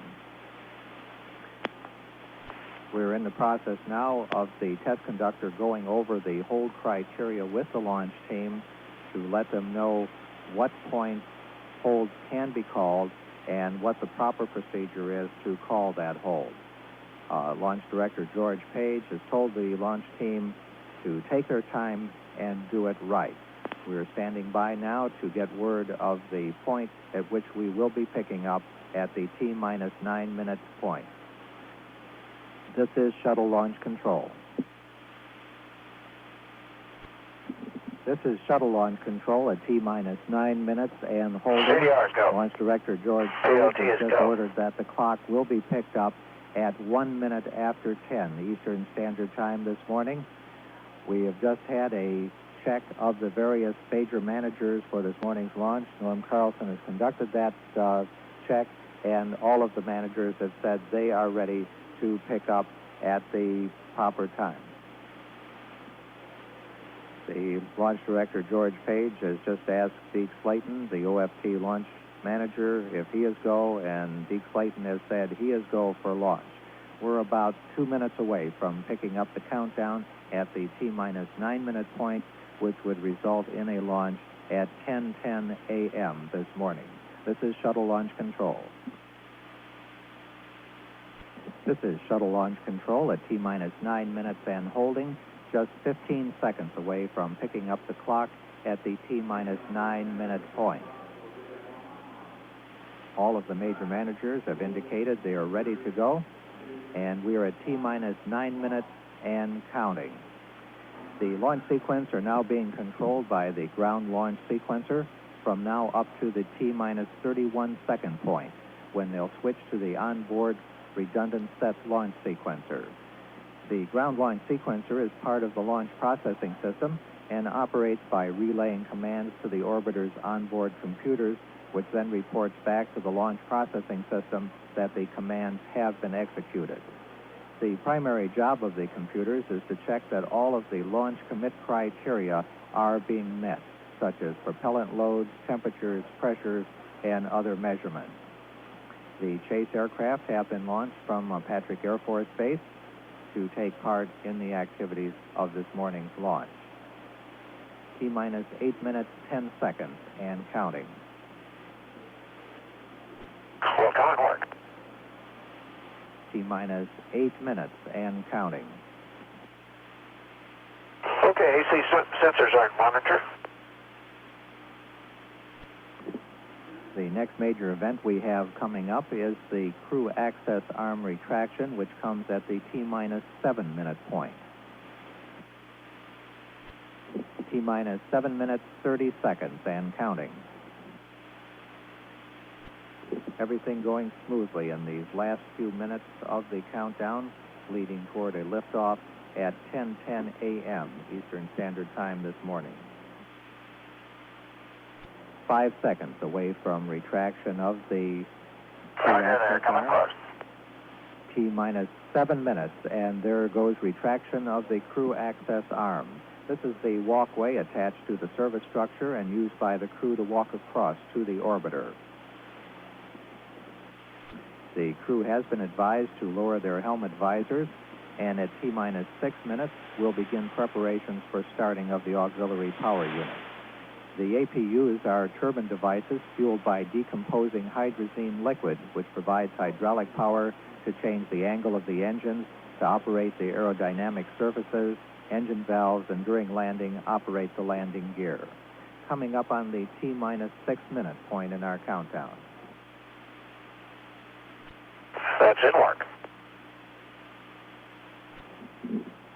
T-minus 6 minutes and counting. The pilot, Dick Truly, has begun the APU pre-start activity. APU pre-start is complete.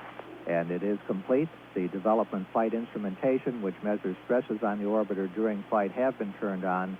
Recorder stopped for playback after landing. T-minus 5 minutes, 40 seconds and counting. T-minus 5 minutes, 30 seconds. Roger, they are gray. And pilot Dick Truly has signified the auxiliary power units are ready to be started. T-minus 5 minutes, 15 seconds and counting. We're coming up on the T-minus 5 minute point. 2, 1, T-minus 5 minutes. Go for APU start. We have a go for APU start, and the start sequence has begun. T-minus 4 minutes, 44 seconds and counting. That's in work. Minus 430. T-minus 4 minutes, 30 seconds and counting. We have a total of 16 minutes of hydrazine supply for running the APUs prior to a liftoff. Okay, APU start is complete. Looks good on board. APU start And is here's complete. reconfigured. 415. T-minus 4 minutes, 10 seconds and counting. Minus 4 minutes. Mark. T-minus 4 minutes. Sequence 4. We have begun nitrogen purge of the main engines on the orbiter. T-minus 3 minutes, 50 seconds and counting. T-minus 3 minutes, 45 seconds. The elevon, speed brake, and rudder are being moved through a pre-programmed pattern to assure that they'll be ready to be used in flight. Little exhaust from the APUs coming out the tail of the orbiter, indicating that all is well. T-minus 3 minutes, 28 seconds and counting. The shuttle is now on internal power. However, the fuel cells are still receiving their fuels from the ground support system through the tail service mast for 1 more minute.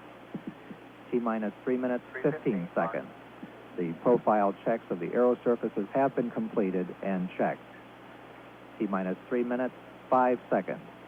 The engine gimbal or movement check is underway to assure that they're ready for flight control. T-minus 2 minutes, 55 seconds and counting. The LOX valve on the external tank has been closed and pressurization begun. After the tank is pressurized, the hold capability is limited. Clear caution and warning memory. Okay, C&W memory is T-minus clear. 2 minutes, 40 seconds. We have cleared the caution and warning memory. The gaseous oxygen vent arm is being retracted. Minus 2 minutes, 30 seconds. Mark. T-minus 2 minutes, 30 seconds and counting.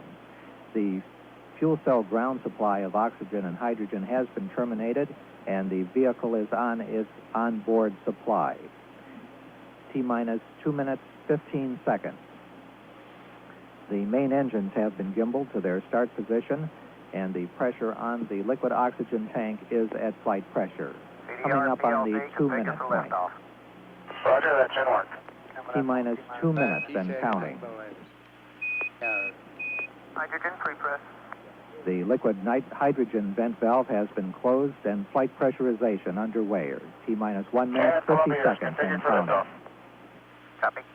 That's 145. The gaseous oxygen vent arm is almost fully retracted. T-minus 1 minute, 40 seconds and counting. T-minus 1 minute, 30 seconds, 90 seconds away from launch of STS-2. T-minus 1 minute, 15 seconds and counting. The liquid hydrogen tank is at flight pressure. Coming up on the 1 minute point in our countdown, everything going smoothly. T-minus 1 minute and counting. T-minus 50 seconds. The firing system for the ground suppression water is armed. Mark. T-minus 40 seconds. Development flight instrument recorders are on. T-minus 37 seconds. We're about just a few seconds away from switching control of launch to the computer sequencer. We have control of the countdown now being conducted by the launch sequencers on board the orbiter. T-minus 20 seconds and counting. The SRB hydraulic power units have started. The SRB nozzles have been moved to start position. Coming up on 10, T-minus 10, 9. We have go for main engine start. We have main engine start. Minus 3, 2, 1. We have ignition. We have ignition of the solid rocket boosters and liftoff. Liftoff of America's Space Shuttle, and the Space Shuttle has cleared the tower. Houston now controlling. Mission control confirms roll maneuver started. 20 seconds. Thrust looks good. 25 seconds. Roll maneuver completed. 30 seconds. Columbia now 1 nautical mile in altitude. 35 seconds. Status check and mission control by Flight Director Neil Hutchinson. Given a go at 40 seconds. Columbia, Houston, your go at 40. Roger, go at 40. And master arm, and it's the... 48 seconds. Throttling down for Mexico. Roger, ignore the master alarm, Columbia. Okie dokes. Coming up on period of maximum aerodynamic pressure on the vehicle. Mark 1 minute. Columbia now 5 nautical miles in altitude, 3 nautical miles downrange. Velocity now reading 2,300 feet per second. 1 minute, 8 seconds. Pass through max Q. Columbia still looking good. Throttling engines back to 100%. Mark 1 minute, 20 seconds. Columbia now 9 nautical miles in altitude, 6 nautical miles downrange. Velocity now reading 3,000 feet per second. Mark 1 minute, 35 seconds. Columbia now 14 nautical miles in altitude, 10 nautical miles downrange. And Columbia, Houston, you can expect an evap, C&W. 1 minute, 45 seconds. Coming up on negative seats where altitude's too high for Columbia, ejector Houston, seat. your negative seats. Roger, negative seats. Mark 1 minute, 55 seconds. Columbia now 21 nautical miles in altitude, 18 nautical miles downrange. Velocity now reading 5,000 feet per second. Standing by now for solid rocket booster separation. Okay, PC lesson 50 at 205. Roger, copy. PC lesson 50. Okay, looks like we got a good SRB 7. Confirm good Roger, solid copy, rocket Sep. Looks booster good to us. separation. Smooth as glass, Houston. 2 minutes, 25 seconds. Onboard guidance is converging as programmed. Columbia is now steering for its precise window in space for main engine cutoff. Columbia now 35 nautical miles in altitude, 40 nautical miles downrange. Okay, Houston, the temps are coming down and looking good. Roger, Columbia, thank you. Mark 2 minutes, 45 seconds. Columbia now has 2-engine landing capability at Rota Naval Air Station, Spain. 2 minutes, 54 seconds. Status check and mission control. Given a go for 3 minutes. Columbia, Houston, you're looking good at 3. Roger, copy. Looking good at 3. Mark 3 minutes, 8 seconds. Columbia now 46 nautical miles in altitude, 66 nautical miles downrange. Columbia's 3 main engines continue to run smoothly. Ingle and Truly really moving out now. Velocity now reading 6,700 feet per second. Mark 3 minutes, 30 seconds. Columbia now 52 nautical miles in altitude, 85 nautical miles downrange. Velocity now reading 7,000 feet per second. Return status check and the mission control by Flight Director Neil Hutchinson. Ingle and Truly given a go to continue.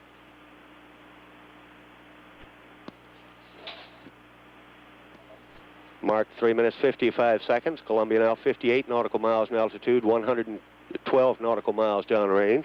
Velocity now reading 7,900 feet per second. 4 minutes, 8 seconds. Standing by for a negative return and pressed ATO call-ups by Capcom Brandenstein. Stand by for negative return. Mark, negative return. Roger that. Sounds good. With that call-up, Ingle and Truly now committed to space travel. They can no longer turn around and return to the launch site. 4 minutes, 35 seconds. Columbia now 60. Columbia, Houston, you're pressed to ATO. Copy, pressed ATO. Looking good here.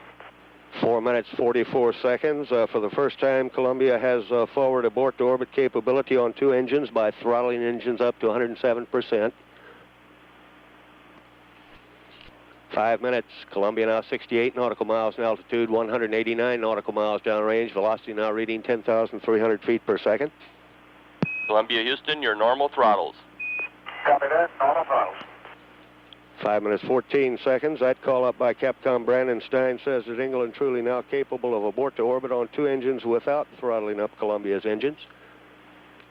5 minutes, 25 seconds. Columbia now 68 nautical miles in altitude, 228 nautical miles downrange.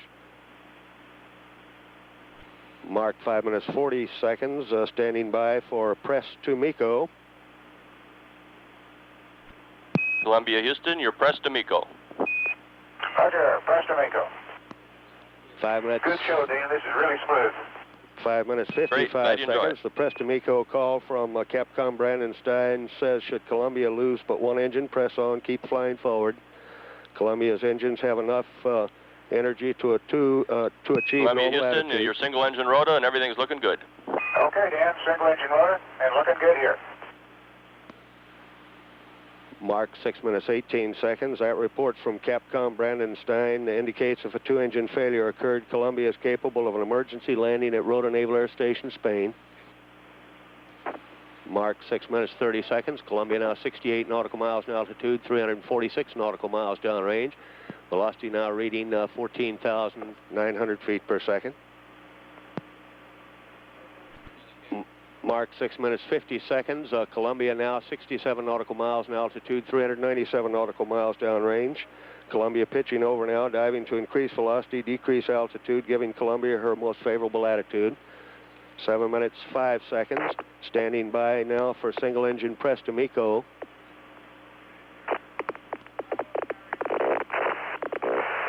Columbia, Houston, your single engine press to MECO. Roger that. Single engine press and looking good, Dan. 7 minutes, 20 seconds. That report says that England truly can achieve normal engine cutoff targets even if 2 engines go out. Mark 7 minutes, 30 seconds. Columbia now 64 nautical miles in altitude, 511 nautical miles downrange. Velocity now reading 20,000 feet per second. 7 minutes, 43 seconds. G-forces building for England truly now, coming up to 3 Gs. Columbia now 63 nautical miles in altitude, 562 nautical miles downrange.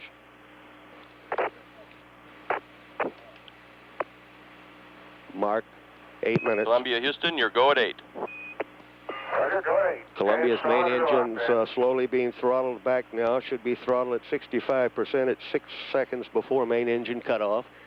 Columbia now 63 nautical miles in altitude, 645 nautical miles downrange. Velocity now reading 24,000 feet per second. 8 minutes, 28 seconds. Standing by now for main engine cutoff. Okay, Houston, we got a good MECO. Roger, we copy, Columbia. Confirmed shutdown. Columbia now returned to space, not yet returned to orbit. Standing by now for external tank separation. Columbia, Houston, you can ignore the IMU bites. Roger, Houston, and we've had ET SEP. Roger on the SEP. 8 minutes, 58 seconds. Confirm external tank separation. Okay, Houston, ET SEP, and the rates are good. Columbia, Roger, we copy. Columbia now performing an evasive maneuver, moving below and beyond the external tank. 9 minutes, 15 seconds. Go, no go, status check, emission control for the first domes burn. Roger, Columbia, we're looking at them. Columbia, Houston, your go for nominal ohms 1 and for APU shutdown on time. Okay, Dan, and we're maneuvering to attitude now. Roger. 9 minutes, 44 seconds. Columbia now maneuvering ohms 1 burn attitude using the 2 6,000-pound thrust engines. Ohms 1 will be posi grade, moving Columbia forward and higher on her flight path, placing Columbia in orbit.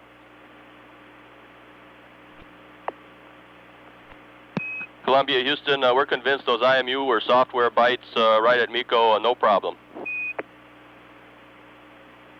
Okay, and we've got free on loop. I believe it's about 10, but we'll catch it in a minute as soon as we get the ohms burn off. Roger, and the VAP is shut down. We'll need it cycled off and then back to primary on. Okay, Okay, we got a good ohms ignition, and the guidance looks good. And, Roger. And I understand you want the Freon loop cycle off and back on? Negative, that's the evap. Flash evap, gotcha. 10 minutes 48 seconds, a burning status check in the control center.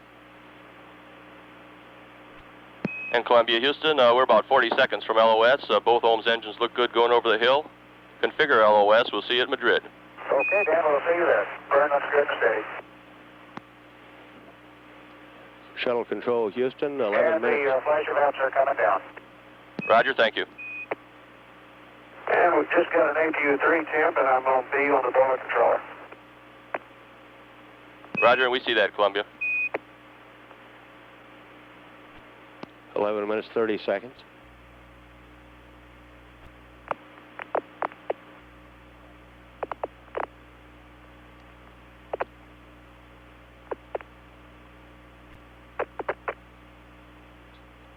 Eleven minutes 50 seconds. Loss of signal now with Columbia through Bermuda. The next station to acquire will be Madrid. This is Shuttle Control, Houston. This is Shuttle Control, Houston. 12 minutes 12 seconds.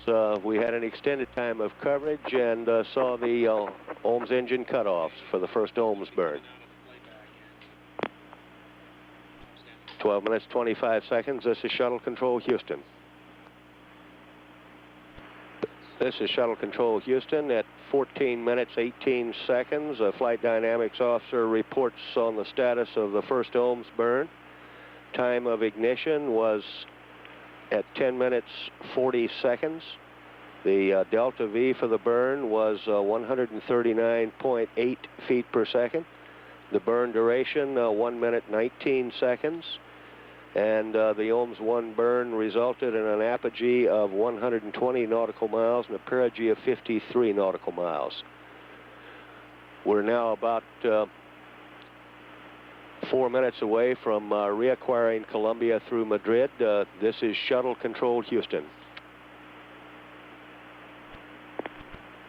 This is Shuttle Control, Houston. 18 minutes 30 seconds. Standing by now for reacquisition of Columbia through Madrid. We'll stand by as the conversation picks up between Capcom Brandon Stein and Columbia's flight crew, Joe Engel and Dick Truly. Now receiving data through Madrid.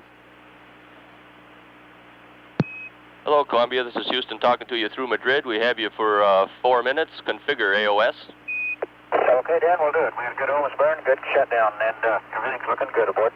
Roger. We saw the ohms cutoff look good to us, and one point of interest, we noticed that the right ohms oxidizer gauge hung up, and it's indicating about 14% high. Roger, Dan. Right ohms oxidizer 14% high. Roger, and we're standing by to watch the gimbal drive check. Okay. Roger, and while Joe is doing that, let me tell you about APU-3. Dan? Okay, go ahead. Okay, somewhere, I think shortly after the ohms 1 burn, but I'm sure you saw it, we got a APU temp message. It was the APU-3 oil temp. It was indicating about 300 degrees. I went to Bravo on the power heater, and it got up to about the limit just before the MPS dump was complete, so I actually shut it down prior to the dump being complete and did the rest of the procedure normally. Roger, we copy that. Thank you. Okay, Dan, secondary actuator check is coming. Mark. Roger. And Houston, secondary is complete. Primary is getting set up. Roger. Okay, primary check coming. Mark. Roger, copy.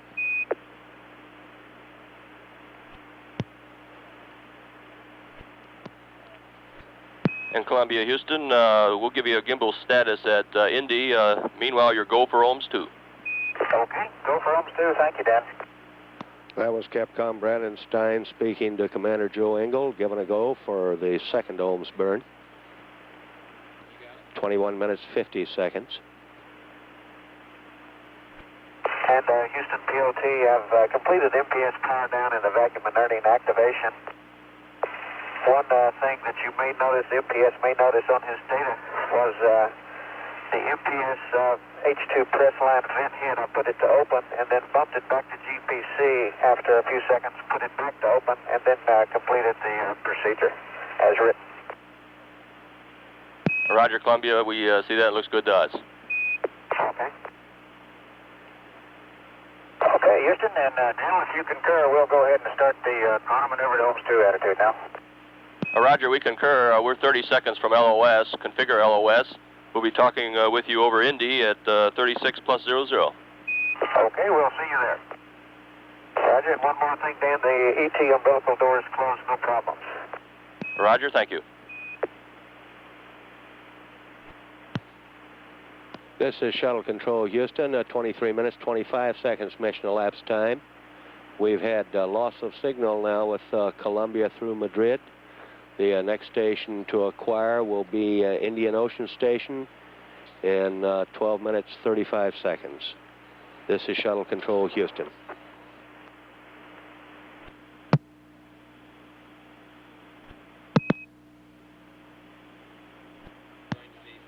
This is Shuttle Control Houston at 29 minutes, mission elapsed time. Flight Dynamics Officer Jay Green reports on his predictions for the second OMS burn. OMS 2 would have a time of ignition of 41 minutes, 58 seconds, a delta V of 121 feet per second. The burn duration should be 1 minute, 13 seconds, and would result in an apogee of 120 nautical miles and a perigee of 120 nautical miles for Columbia. Meanwhile, we're about 6.5 minutes away from reacquiring Columbia through Indian Ocean Station. 3 major events must occur in the next few hours for England truly aboard Columbia to stay on orbit. First, the onboard computer system must be reloaded from Ops 1 to Ops 2. This is needed to align the inertial platforms. Also, one computer will be loaded with Ops 3, the entry program, and put to sleep, taken offline. Second, the payload bay doors must be opened to provide cooling through the radiators to Columbia. The flash evaporator has a lifetime of several hours. Third, at least 2 of the 3 fuel cells must be purged with hydrogen and oxygen to rid the impurities. The fuel cells can survive only so many hours without purging. In the mission, they'll be purged about every 8 hours.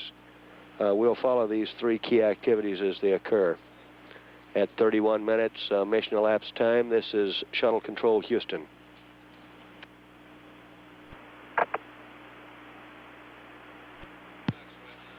This is Shuttle Control Houston at 36 minutes mission elapsed time, standing by now for reacquisition of signal with Columbia through Indian Ocean Station. Processing data now through Indian Ocean.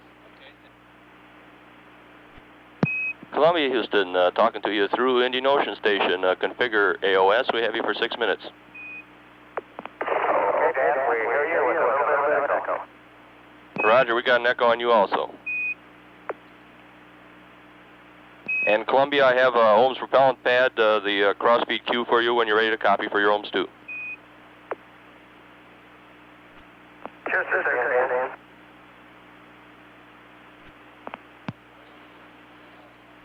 We have about 6 minutes remaining on this pass. Go ahead. Okay, it's for your cue card. It's the cross-feed queue. It's 45% on the left and 50% on the right. Okay, copy that. 45 left and 50 right. Roger. And Houston PLC, we've got a couple of APU thermal messages. We've got a Vero BFS thermal display for pump valve tool in the first slot under APU number 1. Roger, Columbia, we'll take a look. And also the MTS system, Houston, we're getting a low pressure on the left and center helium systems. Looks to me like the vacuum inertia was just complete terminated a little early since and you can understand the decreasing pressures. And I terminated further procedure on page 316. Roger, thank you.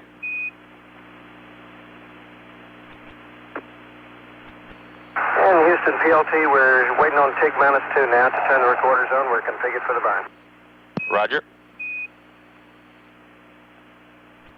Shuttle Control Houston, 40 minutes mission elapsed time. About 2 minutes away now from the ignition of the second Ohms burn. Columbia, Houston, for your APU, we'd like that APU pump valve cooling to Bravo. Bravo to auto for that problem. Okay, Bravo is in auto. Do you want to leave A in auto or turn it off? We'd like Alpha off, and we're standing by to watch the burn. The gimbal check looked good. Okay, Dan, thank you. We're configured for the burn. Columbia now in attitude now, proper attitude for the second Ohms burn.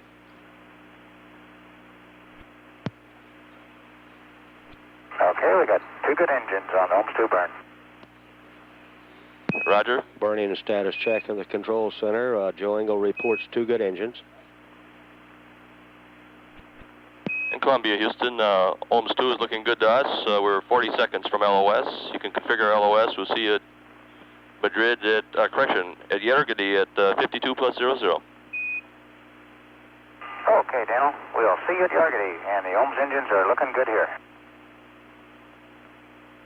Guidance is stable as a rock. This is Shuttle Control Houston, 43 minutes mission elapsed time, loss of signal now with Columbia through Indian Ocean. Next station to acquire is Yargady in 9 minutes. This is Shuttle Control Houston.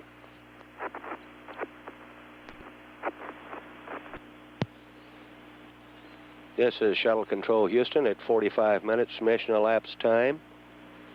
The flight surgeon reports the following heart rates for the crew of Columbia. At launch, Commander Joe Engel's rates read 110 with a high of 120.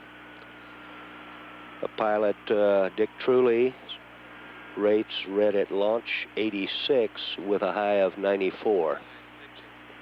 At 45 minutes 34 seconds, this is Mission Control Houston.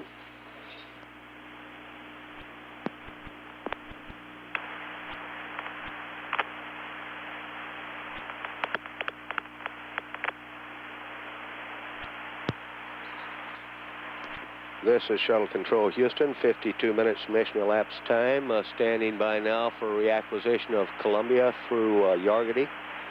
Discussion should center here on the go-no-go status for payload bay door operations.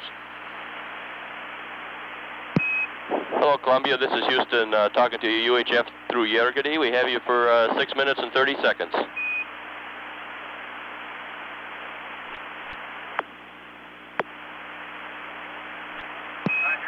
And Columbia, Houston, coming to you through Yargady. We have you for 6 minutes on UHF.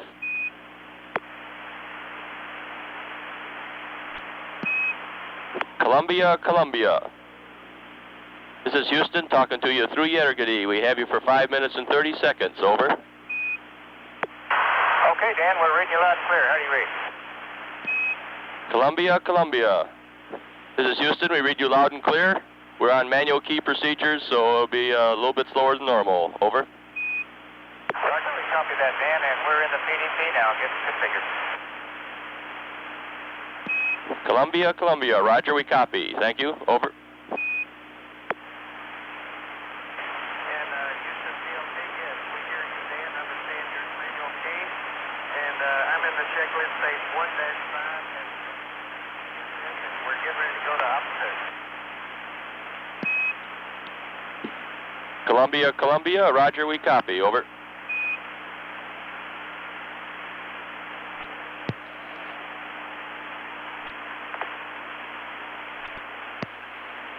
Shuttle Control Houston, 54 minutes mission elapsed time. That was pilot Dick Truly reporting that he's getting ready to reload the onboard computer system to Ops 2, the on-orbit program.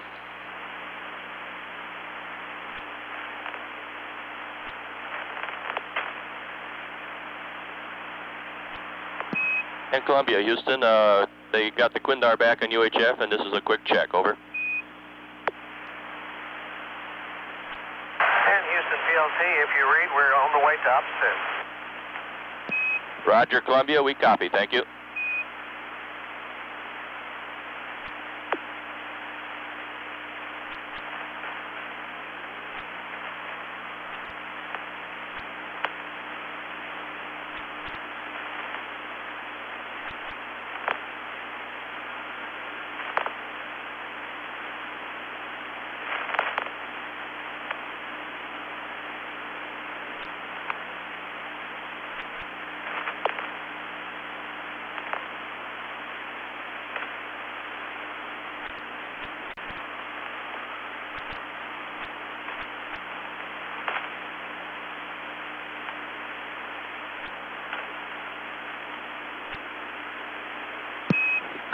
Columbia, Houston.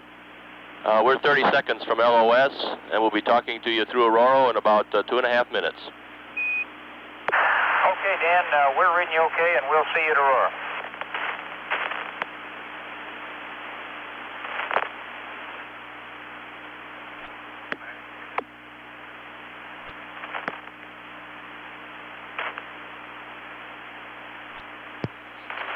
This is Shuttle Control, Houston, 59 minutes, mission elapsed time. A loss of signal now with Columbia. The next station to acquire will be Aurora in less than 2 minutes.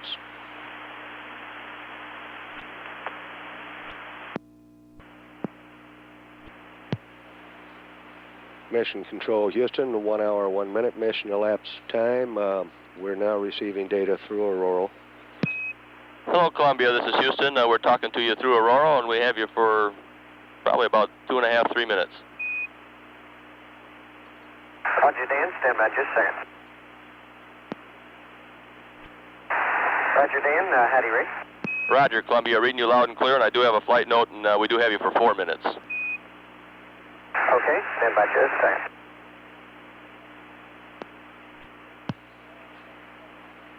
Okay, Dan, I'm ready to copy. Roger, we're trying to troubleshoot that APU-1 cooling problem, and to do that, we'd like you on panel A12 to turn off APU heater, tank fuel line, water system, 1 alpha. That's in the middle row. Okay, 1 alpha is off. I think Joe has been back here configuring some switches, and it may have already been off. I'm not sure. Okay, thank you. Now, 1 Bravo is in auto. Roger, we copy. And the DIPS transition is essentially complete. I'm almost to the end of it, and with no problems, Dan. Roger, looks good to us. Dan, you wouldn't believe this. This is fun. I was figuring you'd say something like that sooner or later. Roger, in Columbia, we have some TMBUs coming to you. Okay, go. And Columbia, Houston, the verniers are not go yet. They're still warming up. Okay, go, Dan, thanks.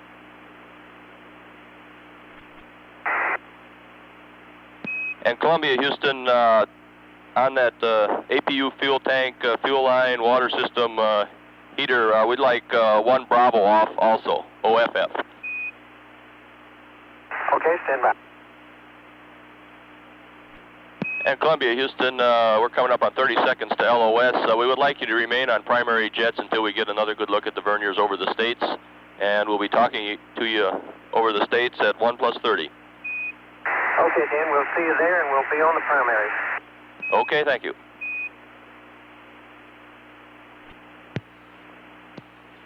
This is Shuttle Control, Houston, 1 hour, 5 minutes, mission elapsed time. A loss of signal now with Columbia. Mission Control will next acquire Columbia in about 25 minutes on her first stateside pass. At 1 hour, 6 minutes, mission elapsed time, this is Shuttle Control, Houston.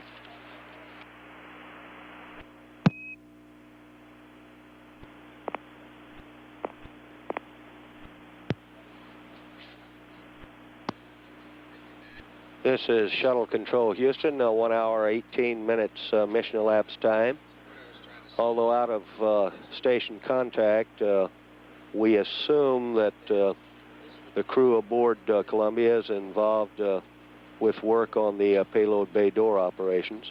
Slow and deliberate process. Both Engel and Truly are at the back station, the aft flight deck. Left is Truly, right is Engel. Prior to the start of the operation, the theodolite must be installed and sightings made on the aft bulkhead and right-hand starboard door targets and the right-hand and left-hand port longeron targets. Truly is operating the keyboard and switches for the latch and the door opening. The sequence goes as follows. Open the center line and right-hand bulkhead latches. Open the right-hand door a small distance. Then take theodolite sightings on the left-hand door and record the values. Open the left-hand bulkhead latches. Open the left-hand door a small amount sufficient to clear the seals and relieve all stress. Close and latch the left-hand door, then take theodolite sightings on the left-hand door, then the right-hand door. Close the right-hand door until near close position, then take theodolite sightings on the right-hand door targets. Visually confirm that the extended guide roller will contact the centerline latch striker plates within the boundaries of the go-no-go marks. Close and latch right-hand door, then take theodolite sightings on right-hand door targets. After completion of the door initial alignment tests, the payload bay door automatic open sequence begins, reopening the doors. Then the radiators, which are inside the door panels, are deployed away from the doors. We're at 1 hour, 20 minutes mission elapsed time, less than 10 minutes away now from reacquiring Columbia. This is Shuttle Control Houston.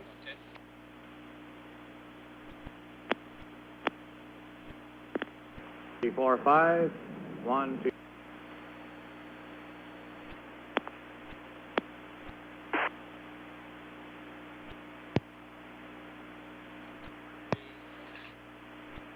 This is Shuttle Control Houston, 1 hour, 30 minutes mission elapsed time, standing by now for reacquisition of Columbia on her first stateside pass. Hello, Columbia, talking to you through the States. We have you for 15 minutes and 30 seconds. Roger, Dan. We've got the theodolite set up. I'm running a couple of minutes behind and just now bringing up the TV cameras. Roger, Columbia, and your go for verniers. The temps look good. And for the CDR, we would like to verify that the TV is aimed and ready for downlink. Not yet, Dan, but we'll get it. It's in work, Dan. Roger, and when you get it, if you give us a call, we appreciate it. You bet your life. This is Shuttle Control Houston, 1 hour, 32 minutes mission elapsed time. We've observed no movement of the payload bay door latches at the present time. And Columbia, Houston, we have a configuration. We'd like a couple switches checked and thrown here. Okay, Dan. What panel are they on? Roger, they're on 812, and we'd like all three APU heater, gas generator, fuel pump switches off. Okay, Dan, all three of them are off. Roger, thank you. Shuttle Control Houston, 1 hour, 34 minutes mission elapsed time. Still no movement on the payload bay door latches. Houston, Columbia. Go ahead, Columbia. Yeah, Dan, we're not able to get any picture on the monitor from camera Delta. All the others seem to be working okay, and we're going to run Alpha around and take a look at it, see if we can see anything wrong. Roger, we copy.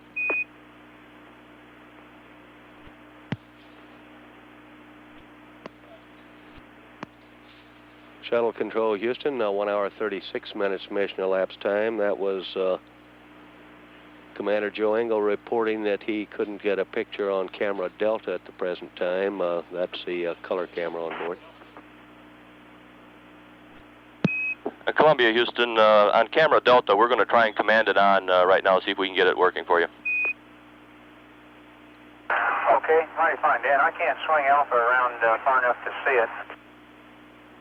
Roger, we're going to give it a whirl and we'll let you know. Okay, and correction on that, I can swing it around, but there's some stuff in the way. Roger, copy. And Columbia, Houston, we'd like you to configure for the verniers as soon as you can get to it. Okay, we'll do that. Houston, Columbia, we're configured BR vernier now, and would you like the verniers off on the primaries? Roger, Columbia, we see the verniers on now, and we'd like the configuration on page 1-6. Okay, thank you, sir. 1 hour 39 minutes mission elapsed time. This is Shuttle Control Houston as Columbia continues on this stateside pass. Approximately 7 minutes remaining. And Columbia, Houston, we have no joy on turning Delta on either. We did turn on one of the aft ones and it looks good, and we're going to give you the cameras for your payload bay door work. Okay, Dan. Well, we'll hope we can get it working here for long. Roger.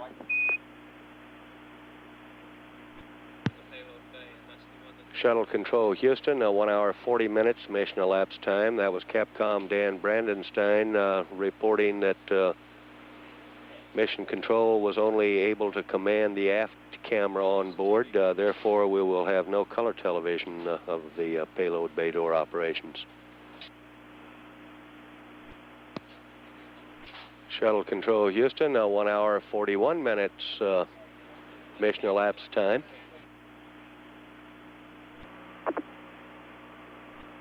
And Columbia, Houston, be advised we have camera A on the flag and is looking great. Okay. And Houston PLT, be advised I'm doing the theodolite stuff, but boy, it is so dark that you can barely pick out the targets, and it's going to take me a little while. Roger, we copy. That report from Columbia, the theodolite markings are difficult to see. Shuttle Control Houston, 1 hour 42 minutes mission elapsed time. We have approximately 4 minutes and 20 seconds remaining on this stateside pass. And Columbia, Houston, I have a flight note for you. Okay, go ahead, Dan. Roger, on that panel 812, that APU heater tank / fuel line / water system 1 Bravo that you turned off a few minutes ago, we'd like it back to auto. You cut out a little bit there, Dan. Say you want water loop Bravo off for a moment, and then back to, water loop 2 off and then back to Bravo? Negative. On panel 812, the APU heater tank, fuel line, water system 1 Bravo, you turned it off a few minutes ago. We'd like it back to auto now. Okay, Dan, 1 Bravo is off now. Roger, thank you. Pressure on that, it's in auto. Roger. And Columbia, Houston, we have a state vector coming your way. Okay. And Columbia, the state vector and the rest map are on board now. Okay, thank you, Dan. And Columbia, Houston, we're 30 seconds from LOS. We'll be talking to you through Dakar at 1+54. Okay, we'll see you there, Dan. This is Shuttle Control Houston, 1 hour 46 minutes mission elapsed time. About to lose signal with Columbia through the stateside pass. The next station to acquire will be Dakar in approximately 8 minutes. That will be a UHF station only. Meanwhile, the crew aboard Columbia appears to be having a tough time with the theodolite sightings, we saw no movement of the latches, payload bay door latches during the stateside pass. At 1 hour, 47 minutes mission elapsed time, this is Shuttle Control Houston.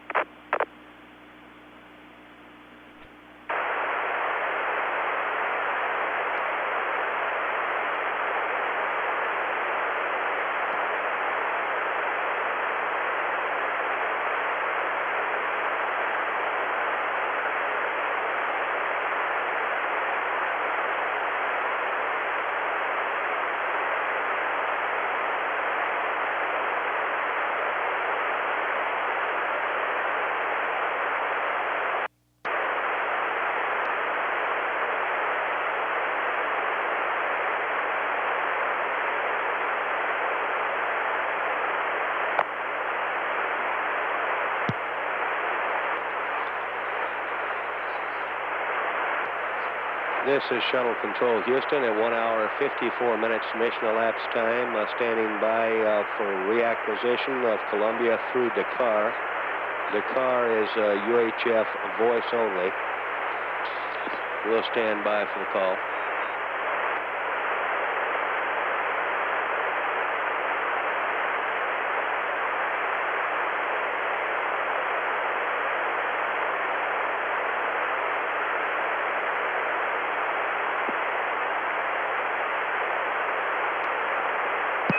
Hello, Columbia, this is Houston, coming to you through Dakar. We have you for 1:30.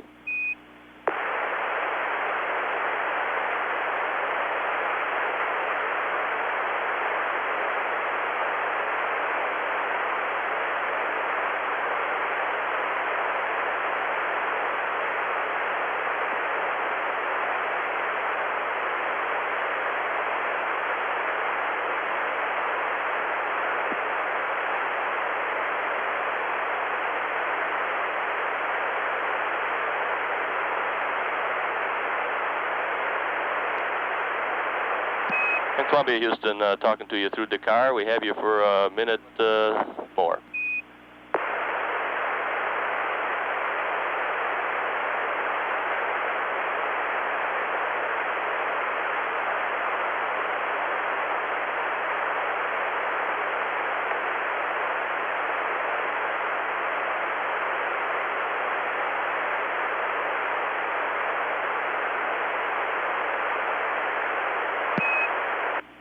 And Columbia, Houston in the blind. We got about 40 seconds to LOS. We'll be talking to you through Yergadi at 2 hours and 26 minutes.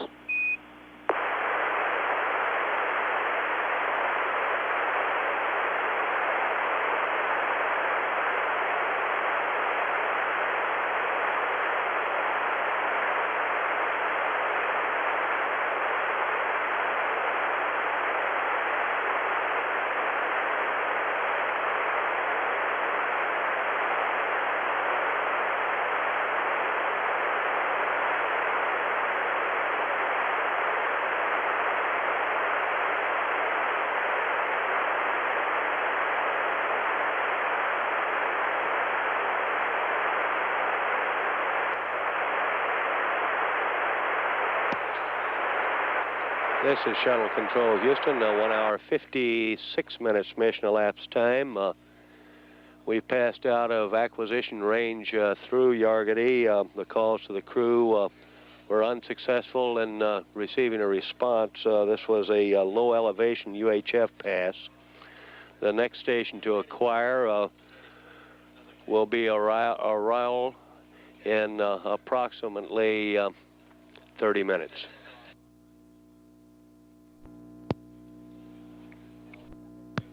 This is Shuttle Control Houston at 2 hours, 26 minutes mission elapsed time. Less than a minute away now from reacquiring Columbia through Yergadi. We'll stand by. Hello, Columbia, talking to you through Yergadi, and we have you for about 6 minutes. Bubbles finishing up bubble 1 and 2.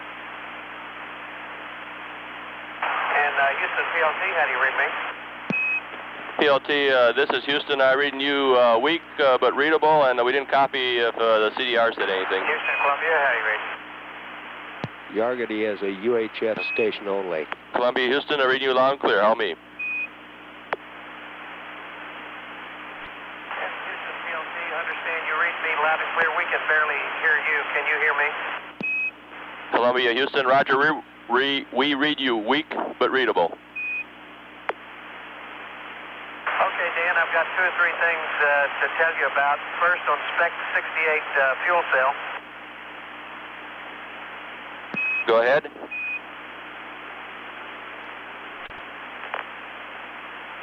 Houston, Columbia, do you read? Roger, Columbia, we read. Go ahead. Houston,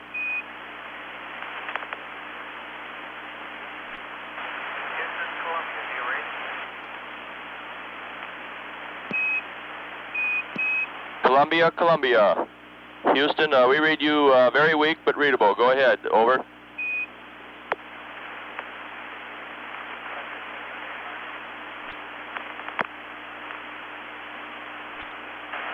Okay, Houston, PLT, if you read me, 68, we have fuel cell indication running.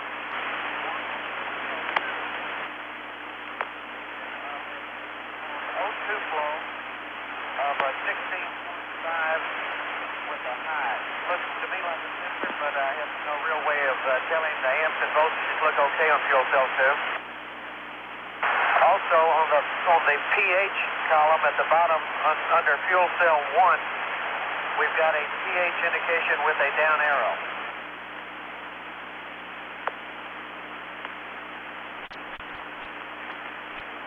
Houston, PLT, do you read?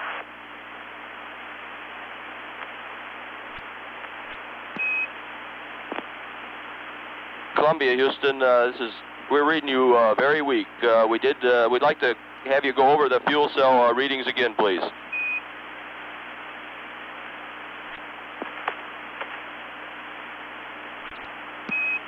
Columbia, Houston. We didn't copy all on the fuel cells. Would you repeat that, please? The comm is very weak. Over. Roger, Dan. I will repeat it very slowly. On Spec 68, stand by 1, Houston. Okay, Houston, on the Spec 68, fuel cell 2, O2 flow reads 16.5 high. Also, under fuel cell 1 column, we have a P, that's Papa Hotel indication with a down arrow. Over. Columbia, Houston. Roger, we copied all. Thank you. And Houston PLT also need to tell you about Spec 86 APU problem. Over. Columbia, Houston. Roger, go ahead. Roger, stand by until the spec comes up, Dan. How do you read me now? Columbia, Houston. We're reading you somewhat better now. Still weak and scratchy. Over. Okay, Dan, I'll read this one slow also. APU number 1, under pump valve tool, pump temperature, it is indicating high, presently 219 degrees with an up arrow. I have turned both, that is Alpha and Bravo, pump valve cool switches to auto. And on the tank fuel line heater, you had told me to take 1 Bravo to auto, and after that was when the first indication of the high temp came on, and I put that switch to off. Would you like me to change it? Over. Columbia, this is Houston. Roger, we copied all that, and we will give you the answer at Aurora.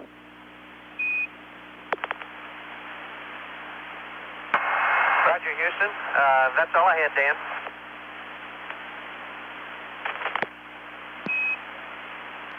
Columbia, Houston. Roger, if you could give us a quick door status. We're 30 seconds to LOS. We'll talk to you at Aurora in about 2.5 minutes. The doors are open, the rads are open, there's no problems at all with them. Columbia, Houston, roger, that's super, and we'll take a look at this and have some words for you over Aurora.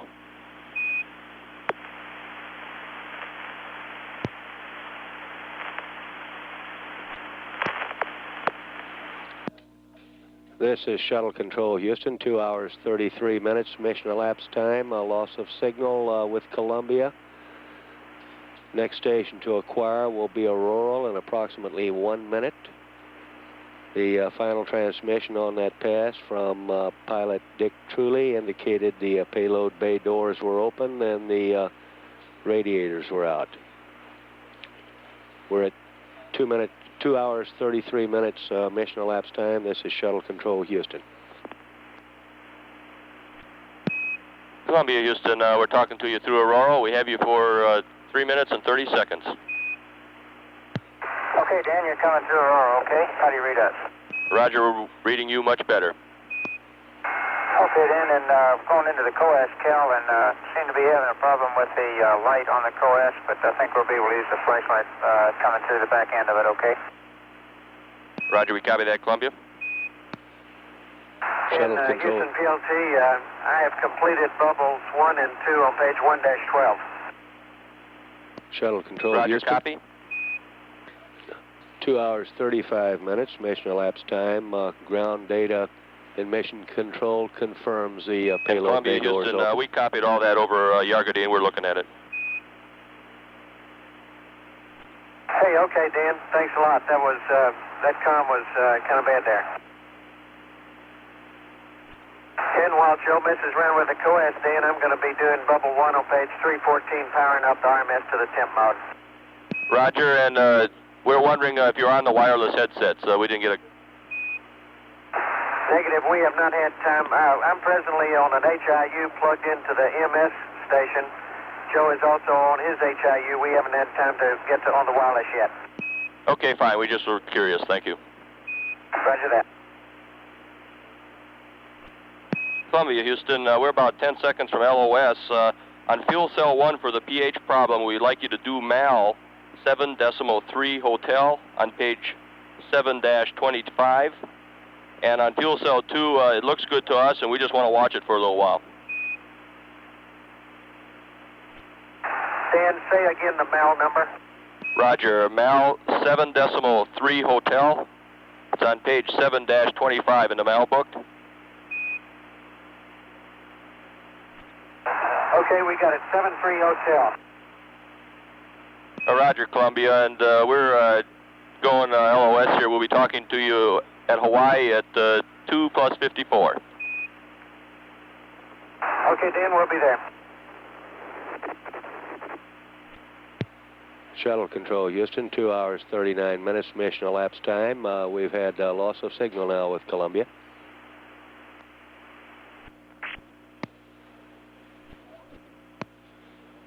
This is Shuttle Control Houston, 2 hours 53 minutes mission elapsed time. Standing by now for reacquisition of signal with Columbia through Hawaii. Now processing data through Hello, Hawaii. Columbia. This is Houston talking to you through Hawaii. We have you for 2.5 minutes. Okay,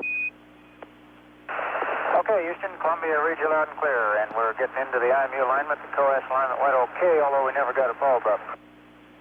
Roger, and we didn't pass you a qualifier on that MAL for the pH. We'd like you to stop or not go into step 4. In other words, just do the up to the tank ISO.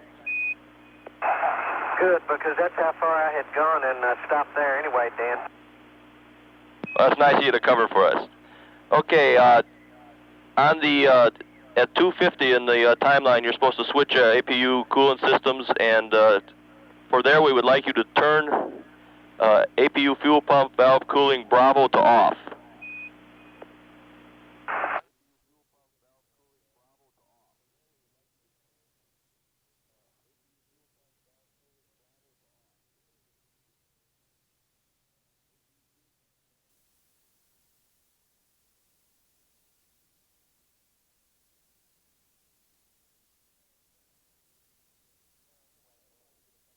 There anyway, Dan. Well, that's nice of you to cover for us. Okay, on the at 250 in the timeline, you're supposed to switch APU coolant systems, and for there we would like you to turn APU fuel pump valve cooling Bravo to off. Understand, turn Bravo to off at 2 plus 50, and then leave Alpha and auto, is that right? That's correct. And also in relation to that, you mentioned that the APU tank or heater tank fuel line water system 1 Bravo, that you turned that back off because of you tied it in with APU 1 cooling temp going up, and that is not a problem. Break, Houston, go ahead. Stand by. I'm sorry, Dan. Start over again. You were cut out. Roger, Columbia. On A12, we would like that APU heater tank fuel line water system 1 Bravo back to auto. That was something we were going to try and use to help troubleshoot the GGBM cooling problem, and we were unable to, so it has no effect on that APU 1 temp problem. Okay, Dan, 1 Bravo is back in auto. Roger. And since you don't have anything else to do, I'm having a little problem with one of the RMS panels, and I wonder if I could tell you about that. This is like a long sim, isn't it? It sure is. Okay, go ahead. Okay, if you'll turn to 1-14 in the PDP bubble 1. Roger, we have it, and we're 30 seconds LOS, so hurry. Okay, real quick. I think I have pushed in the circuit breakers downstairs. When I turned the RMS power to primary, I got a master alarm, but did not get any lights on this panel here.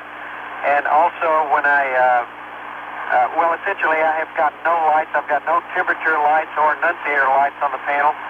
And I've checked the switches, but I'll be glad for you to think about it and give me suggestions for other things to check. Roger, Columbia, and we're about 5 seconds from LOS. We'll look at it and think over. We'll talk to you at the States at 3 hours and 1 minute. See you there, Dan.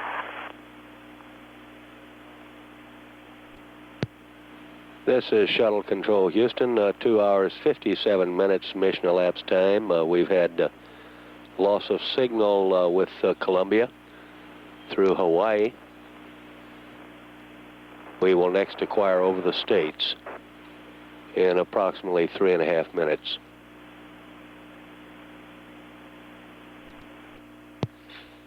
This is Shuttle Control Houston at 3 hours mission elapsed time. We're a little over a minute away now from reacquiring Columbia over the States to start the third revolution.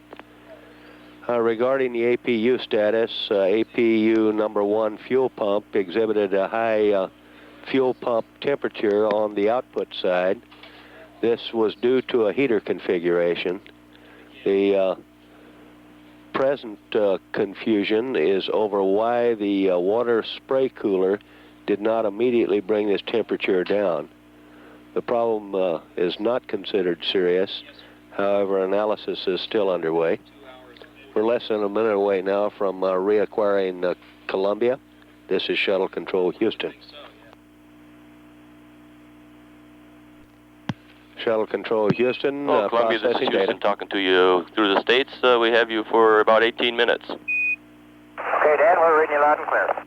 Roger, and on your RMS lights, recommend try on panel Alpha 8 upper, rotary switches under lighting, the annunciator numerics clockwise, and also the panel instruments to bright.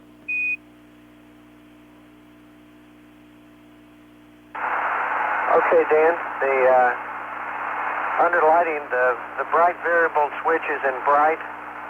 The annunciator, the center annunciator rotary is full clockwise in medium, and the panel and instrumentation is full clockwise in bright. Roger, copy.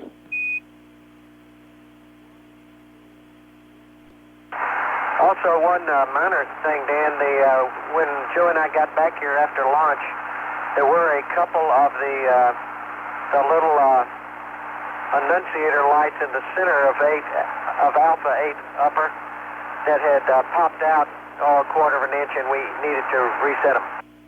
Roger, we copied.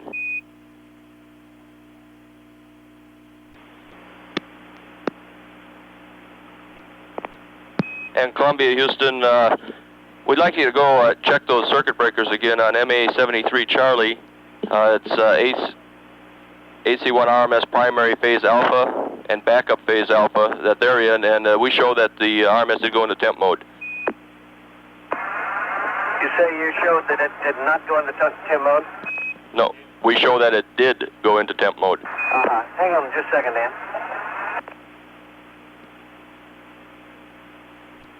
Okay, Dan, I'm down looking at whatever this MA73 Charlie upside down, but the RMS primary and backup circuit breakers, which I did push in, have remain closed. And I didn't tell you the whole story. Even though I didn't get the lights, I went ahead and did an hour reset on that spec, and so I think the RMS did go into temp mode also, but the only problem is the readouts on panel Alpha 8 upper. Roger, thanks for the info, and we'll keep working it. Okay.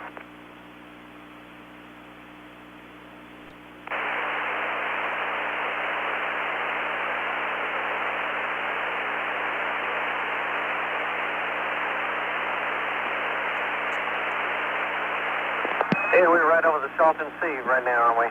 Roger, Columbia, and we'd like the fuel cell purge heaters to on.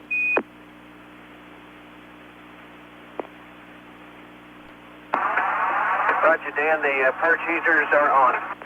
Roger, thank you.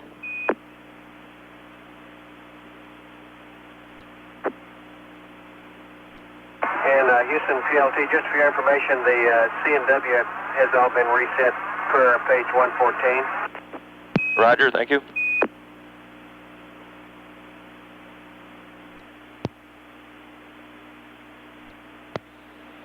Shuttle control, Houston, 3 hours, 8 minutes mission elapsed time, about 12 minutes remaining on this stateside pass. We're standing by now for the start of the fuel cell purge. And Houston PLT, are you going to want me to do a manual fuel cell purge all the way with these extra problems or not? Stand by one, we'll get an answer for you, Dick. Houston, CDR. Go ahead, CDR, this is Houston. Okay, Daniel, it looks like per the timeline we may need to alter the IMU alignment here and possibly pick another couple of stars. Wait till we get a little farther around on the dark side here. That may delay the ZLV wipe-off attitude, and if you concur, we'll just delay the alignment for a while and then go to ZLV after the alignment. Roger, stand by, I'll get back with you on that. And Columbia, that sounds like a good plan to us, and we concur with that. I understand you said it sounds like a good plan to you, Dan? That's affirmative. Okay. And Columbia, Houston, we see a target suppress bit on the IMU's, correction, on the star trackers. You have to cycle the shutters. Dan, I'm sorry, I can't quite read you. I think you're coming up on UHF only, and I can't hardly read you on that. Roger, Columbia. We see a target suppress bit on the star tracker. We'd like you to cycle the shutter. That's both trackers, Columbia. Houston to CDR. Dan, you're unreadable on UHF.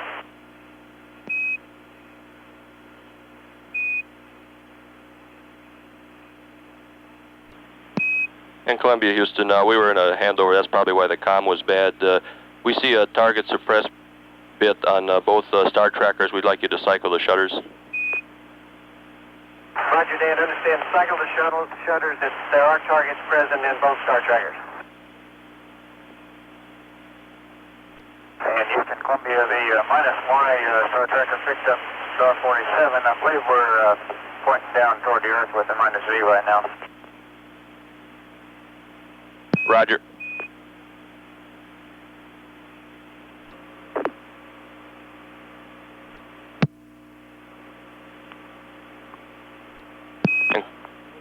Columbia, Houston, we'd like you to do a manual fuel cell purge on fuel cells 2 and 3 And stand by on fuel cell 1. We're still thinking and working on that one.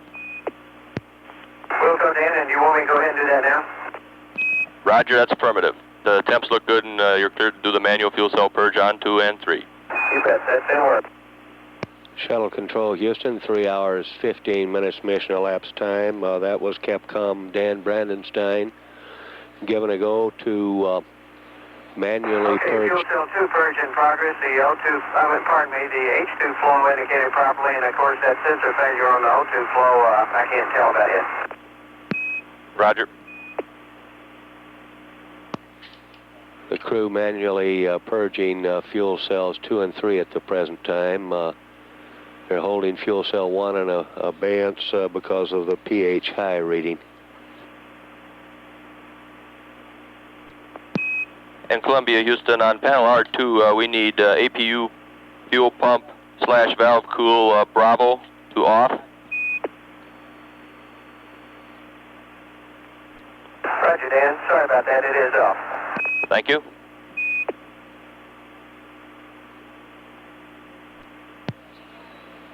The Eagle flight controller reports the fuel cell purge is looking good. They're presently purging fuel cell number 2. And Houston PLT, the purge on fuel cell 2 is complete, and on fuel cell 3 it's in work. Roger, we copy. Thank you. And we just got a Star Tracker message up, Dan, and I believe the Lance-wise shutter just closed. I'm not sure whether that was it or not. Roger. Columbia, that Star Tracker is no problem. You can open it up and proceed. Okay, fine. And as soon as we can get the -V door or shutter to stay open, we'll come out the other side. We'll get that star and get the IMU line. Roger.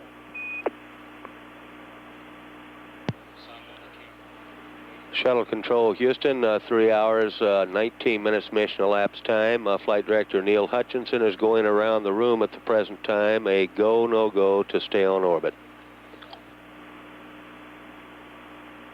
And then we got about another 25 seconds to go on fuel cell 3. So I'm waiting on your instructions about fuel cell 1. Astronauts Ingle and Truly given a go to stay on Roger, orbit. say again a bit on fuel cell 1. We're looking, 2 and 3 are looking good to us. Roger, understand. I just said we're about through with the purge on 3, and I'm waiting on your instructions on whether to purge fuel cell 1 or not. Roger, we still don't have an answer on that. Do not purge that one. We'll talk to you at the car concerning it. Okay. Want me to leave the purge heater on, or... Yes, we'd like the purge heater left on. Okay, Okay, the purge is complete on fuel cell 3, and it looks good also. Roger, it looks good to us. We're 25 seconds from LOS, and your goal for orbit ops, everything is looking good, and we'll have an answer for you on fuel cell 1 at the car. And we'll see you there at 3:25. Okay, we'll see you there, Dan. Thank you much. I understand we're go for orbit. That's affirmative, your goal for orbit. This is Shuttle Control Houston at 3 hours, 20 minutes mission elapsed time. Loss of signal now with Columbia. The crew of Columbia given a go to stay on orbit, which means they can get out of their suits. We're at 3 hours, 20 minutes mission elapsed time. The next station to acquire will be Dakar in a little over 4 minutes.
Columbia, Houston, talking to you through Dakar. We have you for 7 minutes. Okay, Dan, reading you loud and clear.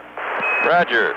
Roger, we're reading you pretty good also. Okay, a couple things on page 1-17 in the PDP, bubble 2. Second from the bottom step, that supply water crossover valve, we would like that to, we would like you not to close it. We would like it to remain open. Over. Okay, Dan, I did close it about a minute ago, but it's open now. Roger, thank you. Roger.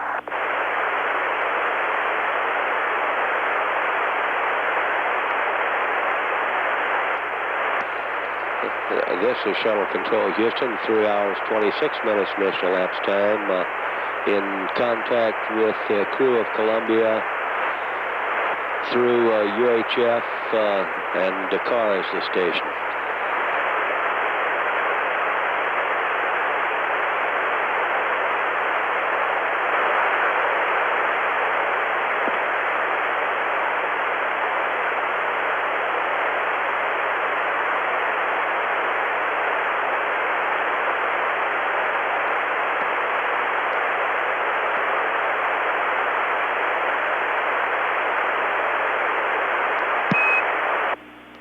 Columbia, Houston, on that pH thing, after you get out of the suits for fuel cell 1, the pH problem, we would like you to proceed on with the MAL and go down and do get a water sample and test it. And the chem strips, which you test it with, are in the urine test kit.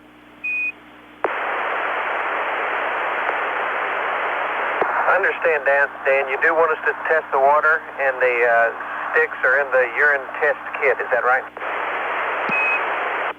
That's affirmative, and we are not sure, but we cannot prove that it is not a pH problem, and we would like that verified before we try and do a fuel cell purge.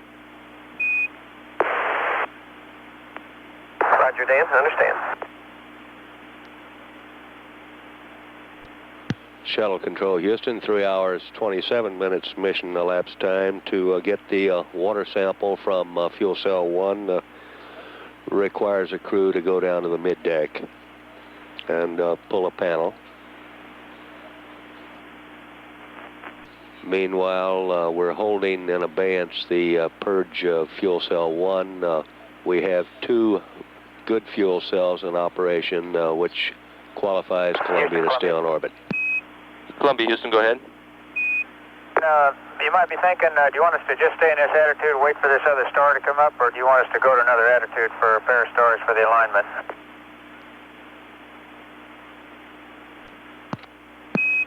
And Columbia, Houston, we would like to get that alignment, but we need as little maneuvering as possible. We're a little bit below our red line on RCS usage, and so you can maintain that until you can come up with it. We're a little bit below nominal, excuse me.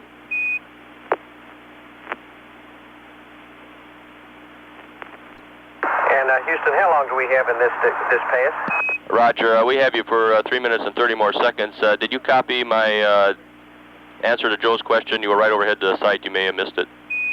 You bet. Sure did, Dan. We'll stay in this attitude, get the star, and then go to these wipe-off attitude. Okay, thank you.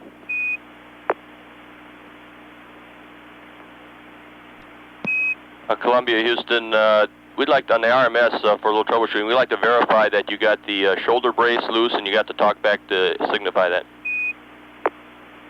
Negative. I stopped in that bubble when I talked to you about the lights, but hang on, I'll go back to it. If you'd like me to get it right now, I'll let you know how it turns out. Roger, Columbia, we would like that information if we can get it. Okay. Okay, Houston PLT, I've got RMS power and primary. The RMS select to port. Did not get any lights. I did get a master alarm, and which I punched out even with no lights. And I've held the shoulder brace release switch to port for over 5 seconds, and I do not have a gray.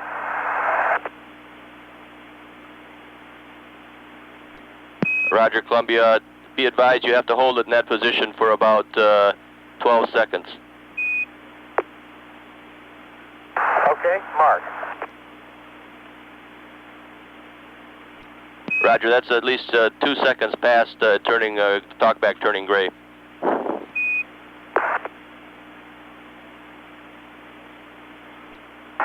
Okay, Houston, I'm still holding it, and it's still bomber fall.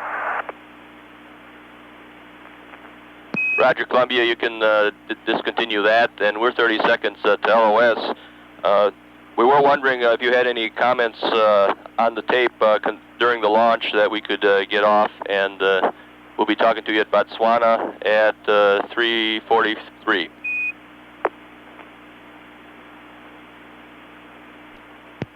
Shuttle Control Houston, 3 hours 33 minutes mission elapsed time. Loss of signal now through Dakar. The next station scheduled to acquire is Botswana in a little less than 10 minutes. This is Shuttle Control Houston.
Shuttle Control, Hello, Houston. Columbia, this is Houston talking to you through Botswana. We have you for 4 minutes. Roger, Dan, loud and clear, and I have some good news on the RMS. You got anything for us? Roger, we'll take good news first. Hey, I knew you would. Apparently, when we went down to close the circuit breakers downstairs, and which was kind of dark because Joe was doing some co-ed stuff, one of the circuit breakers for the just above the RMS breakers had gotten thrown, and not the two RMS breakers. They had never been pushed in. I pushed them in. We did get lights. I did get the shoulder brace released, and so you can forget the RMS problems. They were switch configuration. Well, that makes us very happy. Thank you. Shuttle Dan, control. I got a couple words for you on the Star Tracker. If you've got something, go ahead.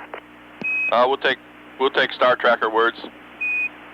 Okay, it looks to me like the delta angle on the -Z Star Tracker is pretty large. It was running 3.5, and it's running 2.05 now, getting a false track.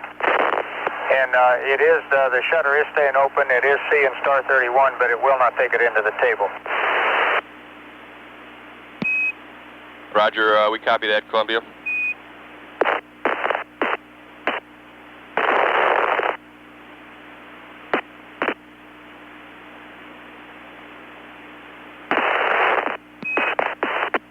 And Columbia, Houston, could you confirm which Star Tracker that was on, please?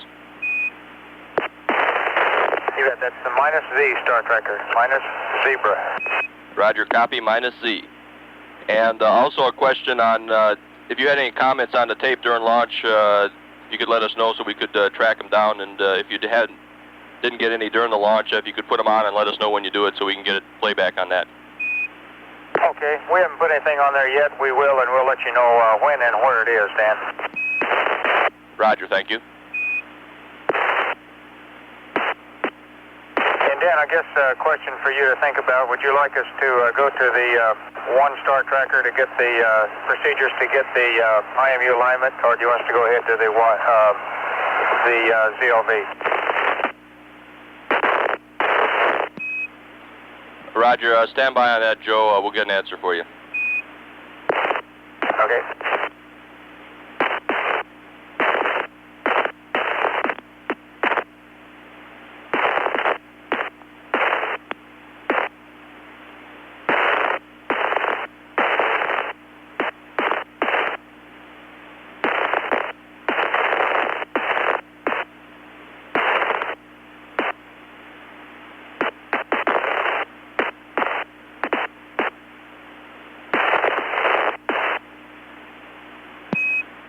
And Columbia, Houston, we believe that star will be in view again at 3+50, and we'd like you to try it again then. We do not want you to use a single Star Tracker procedure yet. We'd like to get some TM and look at it if we have to first. Okay, mighty fine. We'll do it.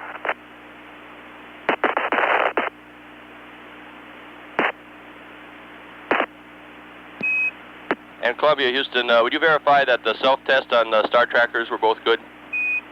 Yes, sir. They both did a good self-test, Dan.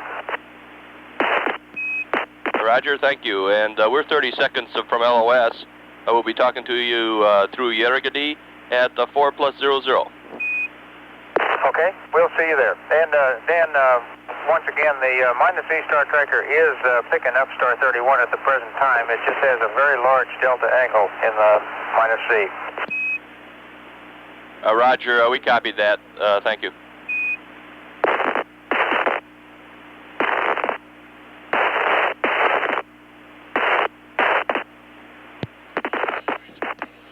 Shuttle control, Houston, 3 hours, 47 minutes mission elapsed time. Loss of signal now with Columbia. The next station to acquire will be Yargady in approximately 13 minutes. Meanwhile, pilot Dick Tooley had some good news to report during this last pass. He reported that the RMS shoulder brace had released. This was a requirement for RMS operations tomorrow. We're at 3 hours, 47 minutes mission elapsed time. This is Shuttle Control, Houston.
This is Shuttle Control Houston at 4 hours mission elapsed time. Standing by now for reacquisition of Columbia through Yargety. We expect the crew will be asked to repeat the IMU alignment star marks over Yargety. We'll stand by for Capcom Dan Brandenstein's call.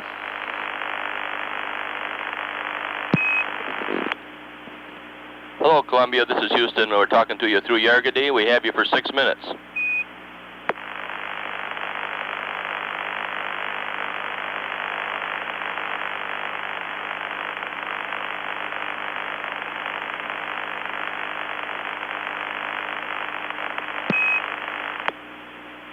Columbia, Houston, talking to you through Yargety. We have you for 5 minutes. Over. You bet. Houston, how do you read? Columbia, slightly weak and scratchy, but we copied all. I do have a couple flight notes for you if you're ready. Okay, Dan, Victor will get on the headset here in just a second, and in the meantime, we did get, you were right about that star. It acquired right about the time you said it would. We got 2 good stars in the table. We've got a good IMU alignment. And with your concurrence, we'll go ahead and start the maneuver to the CLV. Roger, Columbia. We copy that, and that takes care of one of our flight notes. The other one is for your camera delta on panel R15, row echo. We would like to verify that the circuit breaker for the camera pan and tilt is closed.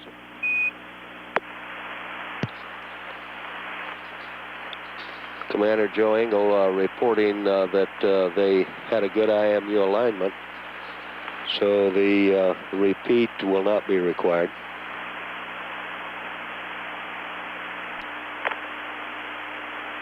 Yeah.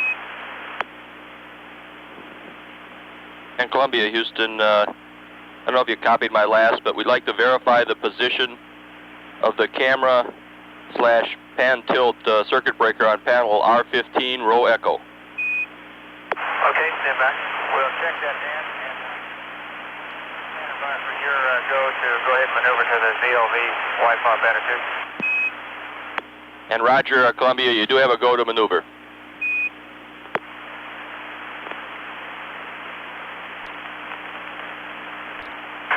Houston PLT on row echo, all the camera circuit breakers are still open. It looks to me like that we may have missed them in reconfiguring panel R15.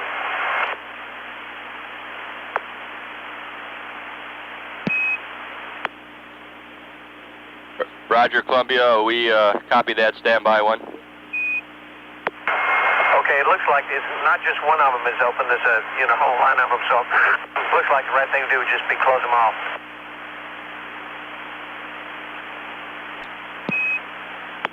And Columbia, Houston, we wonder if you remember closing those or if you believe they've been open all along when you went through page 1-6 of the PDP. Stand by. You didn't get them. Houston PLT, I believe they've never been closed.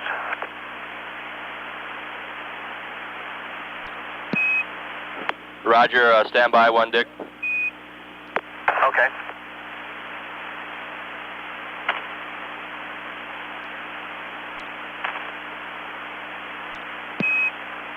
And Columbia, Houston, your go to close those circuit breakers. Okay, we got that, Dan. And Dan, also, if you copied, we did get a good IMU alignment. It looked good on board anyway, and I can read the numbers down to you. And if you're satisfied with it, we'll go ahead and maneuver to the CLV attitude. Roger, Columbia, we're happy as can be with them, and you're cleared to maneuver to ZLV.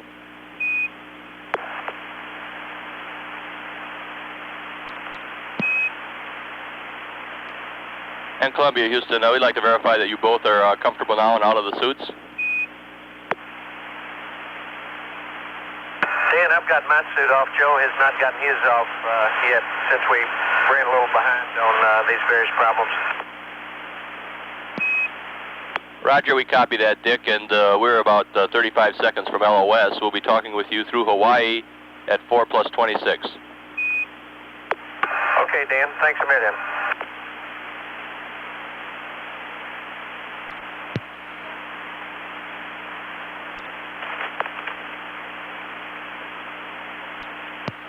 This is Shuttle Control, Houston. 4 hours, 7 minutes mission elapsed time. We've had loss of signal with Columbia. The next station to acquire will be Hawaii in approximately 18 minutes. This is Shuttle Control, Houston.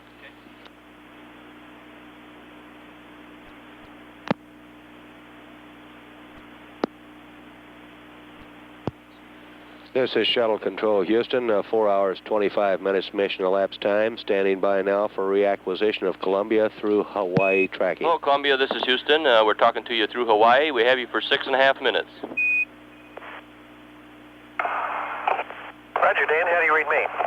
Roger, reading you loud and clear, and we have a few words for you if you have a few seconds. Okay, and you're hearing the first transmission from the wireless comm. This makes all the difference in the world. It sounds great to us. And Dick, a couple things. No need to worry about that VDR playback. We're going to try and give you a little time to catch up here. And in place of that, playing back the VTR, we're going to take the cameras and command them from down here during your Hawaii pass. Okay, if there's anything you'd like for us to help you, we'll be glad to, but I think that's a good idea. We're going to catch up here in just a second. Okay, fine. And yeah, what we're going to do is just let you clean up the PDP and catch up. And we would like a note on how your pH, what the status is of that procedure. Dan, we have just gotten the suits off and have not progressed into taking the sample. Okay, I can give you a little help there. The medical kit's in locker MF14M, and the urine test package is in the red kit, pocket Bravo 2-2. Thank you, Mike. Foxtrot 14M, red kit, Bravo 2-2. Roger, and if you need a picture for where the microbial filter is, that's an in-flight maintenance book on page 88. There's a picture. Thank you, Dan. That discussion. I gave you that wrong, Dick. It's page 80, excuse me, instead of 88. Okay, page 80, go ahead. That discussion centers around Roger, the water all we had there was a picture of where the microbial filter is to give you a little map in case you needed it. Roger, understand. And Houston CDR, how do you read on the wireless? Roger, Joe, I read you loud and clear. Okay, Dan. We're presently going through the reconfiguration here. We're getting PCS reconfigured, and both Dick and I are feeling real well. We're certainly feeling the effects of zero G, the fullness in the head and all that, but we're feeling real good. Good, glad to hear it. And Columbia, Houston, the evap were kicked off on us, so we'd like you to go to primary, correction, we'd like you to go to off and then back to primary A. Okay, off and back to primary A on the flash evap. Roger. Okay, that's done. Thank you.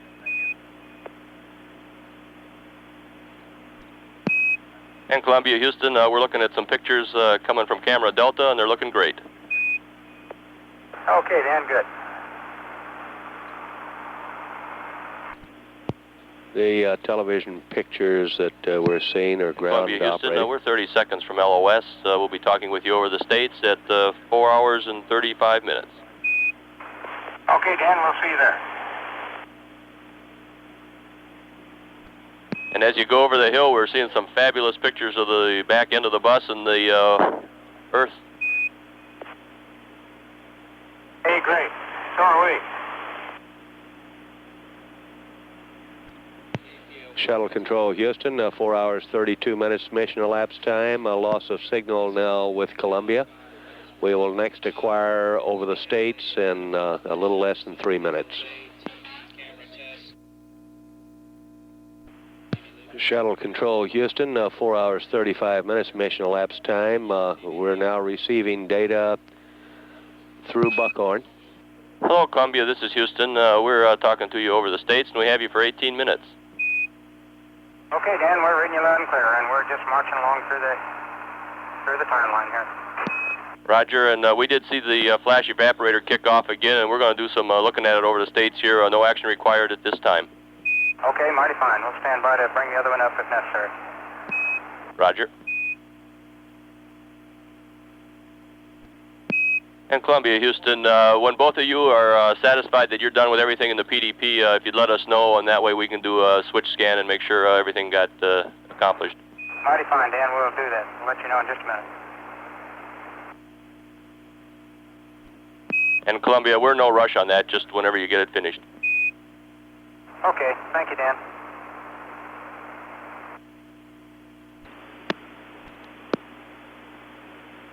I thought I was covered. Super. Okay. Yeah. And Columbia, Houston, when you get to it, in page 4-2 of the cap, your go to shut down the APU fuel pump, coolant valves, and do that procedure there.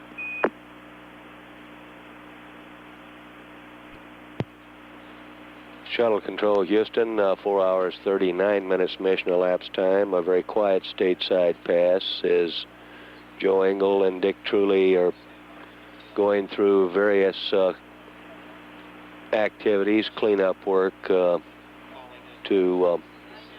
put them in position to go to the crew activity plan.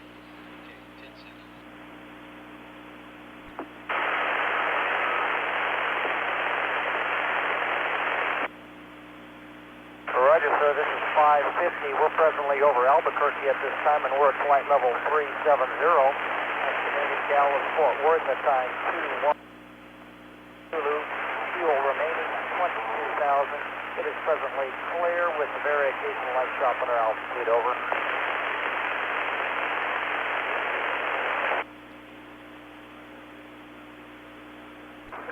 Houston, Columbia. Go ahead, Columbia.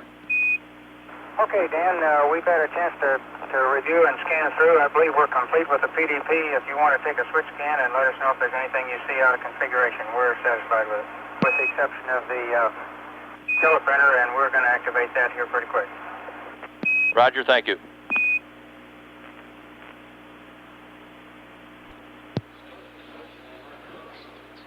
Shuttle Control, Houston, 4 hours, 42 minutes mission elapsed time. Flight Director Neil Hutchinson asking members of his flight control team to scan their displays and make sure all systems are in order for on-orbit operations.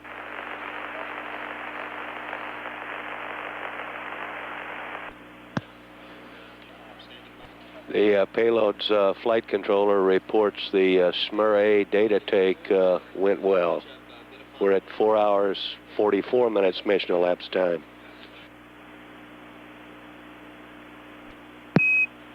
Columbia, Houston, we've been watching IMU-3, and we've been getting some drifts that we kind of expected. It's in attitude. Should it fail RM, just leave it out. Do not do an IMU to IMU align on it, and we're going to babysit it and keep an eye on it for a while and see if we can get some compensations worked up. Okay, Dan, we sure will do that. Thank you. Houston, PLT. Go ahead, Columbia. Roger, Dan. Two things. First, on spec 89 and SM, the ohms cross speed right, under the right column on ohms cross speed under the bulkhead mid-temps, it's indicating 49 with a down arrow. Roger, we copy that, Dick. And in the last few minutes, as the DPS guy can see, we have gotten a number of pole failures on CRT-2 every time we try to either reassign it or put it down to SM. And it has also generated a CRT byte message 4 times in a row on the fault page. Over. Roger, we copy that, Dick, and we'll take a look. Okay.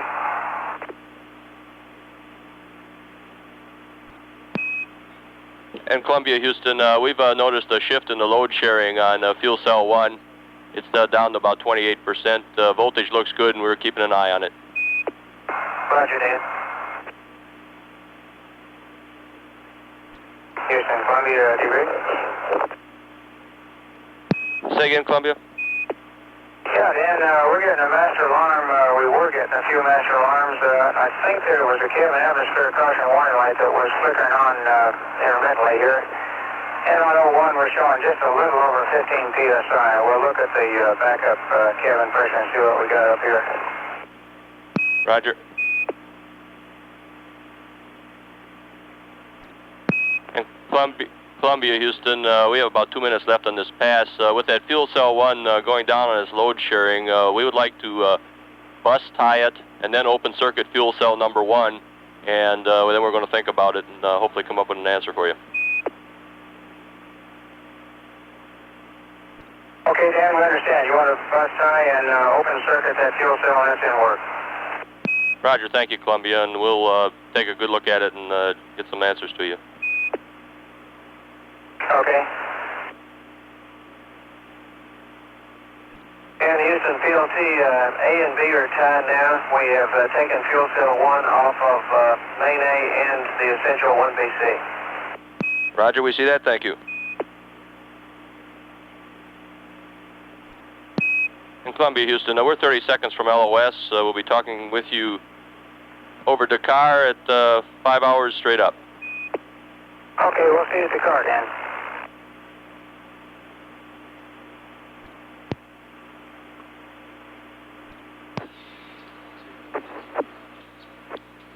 This is Shuttle Control Houston, 4 hours 54 minutes mission elapsed time. Loss of signal now with Columbia. The next station to acquire will be Dakar in approximately 6 minutes. Meanwhile, the end of that stateside pass, there was a report that the load sharing on fuel cell 1 had dropped to approximately 26%. The other two fuel cells read in the range of 35 to 38%. As a consequence, Capcom Brandenstein did pass along the word to bus tie, and main bus A was tied to main bus B. And doing this, this removes the load on fuel cell 1. We're at 4 hours 55 minutes mission elapsed time. This is Shuttle Control Houston.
This is Shuttle Control Houston at 5 hours mission elapsed time.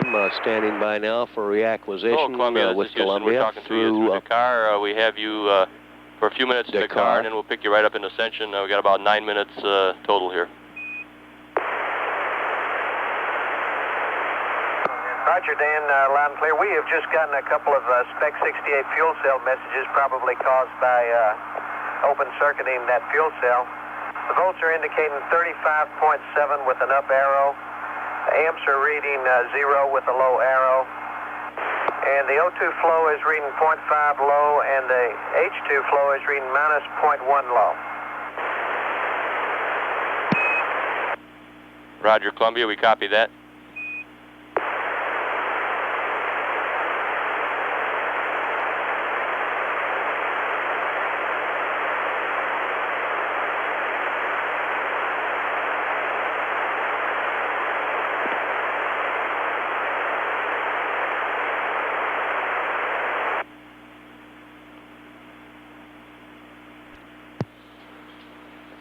Shuttle Control, Houston, 5 hours, 3 minutes mission elapsed time.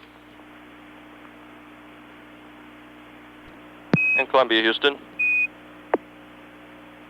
Houston, we're reading you okay, Dan. And we just had a master alarm with, we're not able to find out what it was that tripped it off.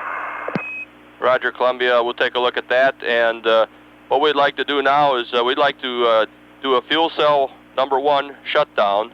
There will be no power down required. We're worrying about a breakthrough between the O2 and the H2, and that procedure's on page 5-7 of the orbit pocket checklist. And we still plan to do a Ohms 3 and 4 going uphill. We just want to shut this fuel cell down while we think about it. Okay, stand by just a second, Dan. That call up from Capcom Dan Brandenstein telling the crew of Columbia to take fuel cell. PLTC, give the page number. Roger, Richard. It's page 5-7 on orbit pocket checklist. Telling the crew aboard Columbia to shut down fuel cell number 1. The concern is the possible mix of oxygen Okay, and it looks like we've done everything through step 3 except stop the fuel cell. And so I'll do that now on fuel cell number 1. Roger, fuel cell 1. We repeat, fuel cell number 1 is being shut down. Okay, Dan, we got the master alarm again, and the cabin atmosphere is flicking on intermittently. Roger, Columbia. We copy that.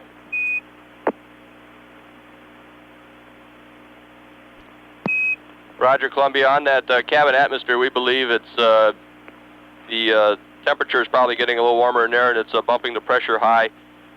If you're uncomfortable as far as the temperature goes, you can go flash evap primary B. Okay, understand. And we are not uncomfortable, Dan, so we'll just live with it for now. I'm sorry, we are not uncomfortable, so we'll just live with it for now. Okay, and that, you know then probably what's causing the CNW. Righto, thank you. And Columbia, Houston, on fuel cell 1, we'd like the react valves closed. It's not in the procedure, but we would like the react valve closed on fuel cell 1. Okay, fuel cell 1 is shut down. The reactance valves are closed. Main A is tied to main B. Roger, we see that. It looks good to us. Thank you. And then now that we have done that, do you still want to continue with that sampling of the water? That's a negative, Columbia. Okay.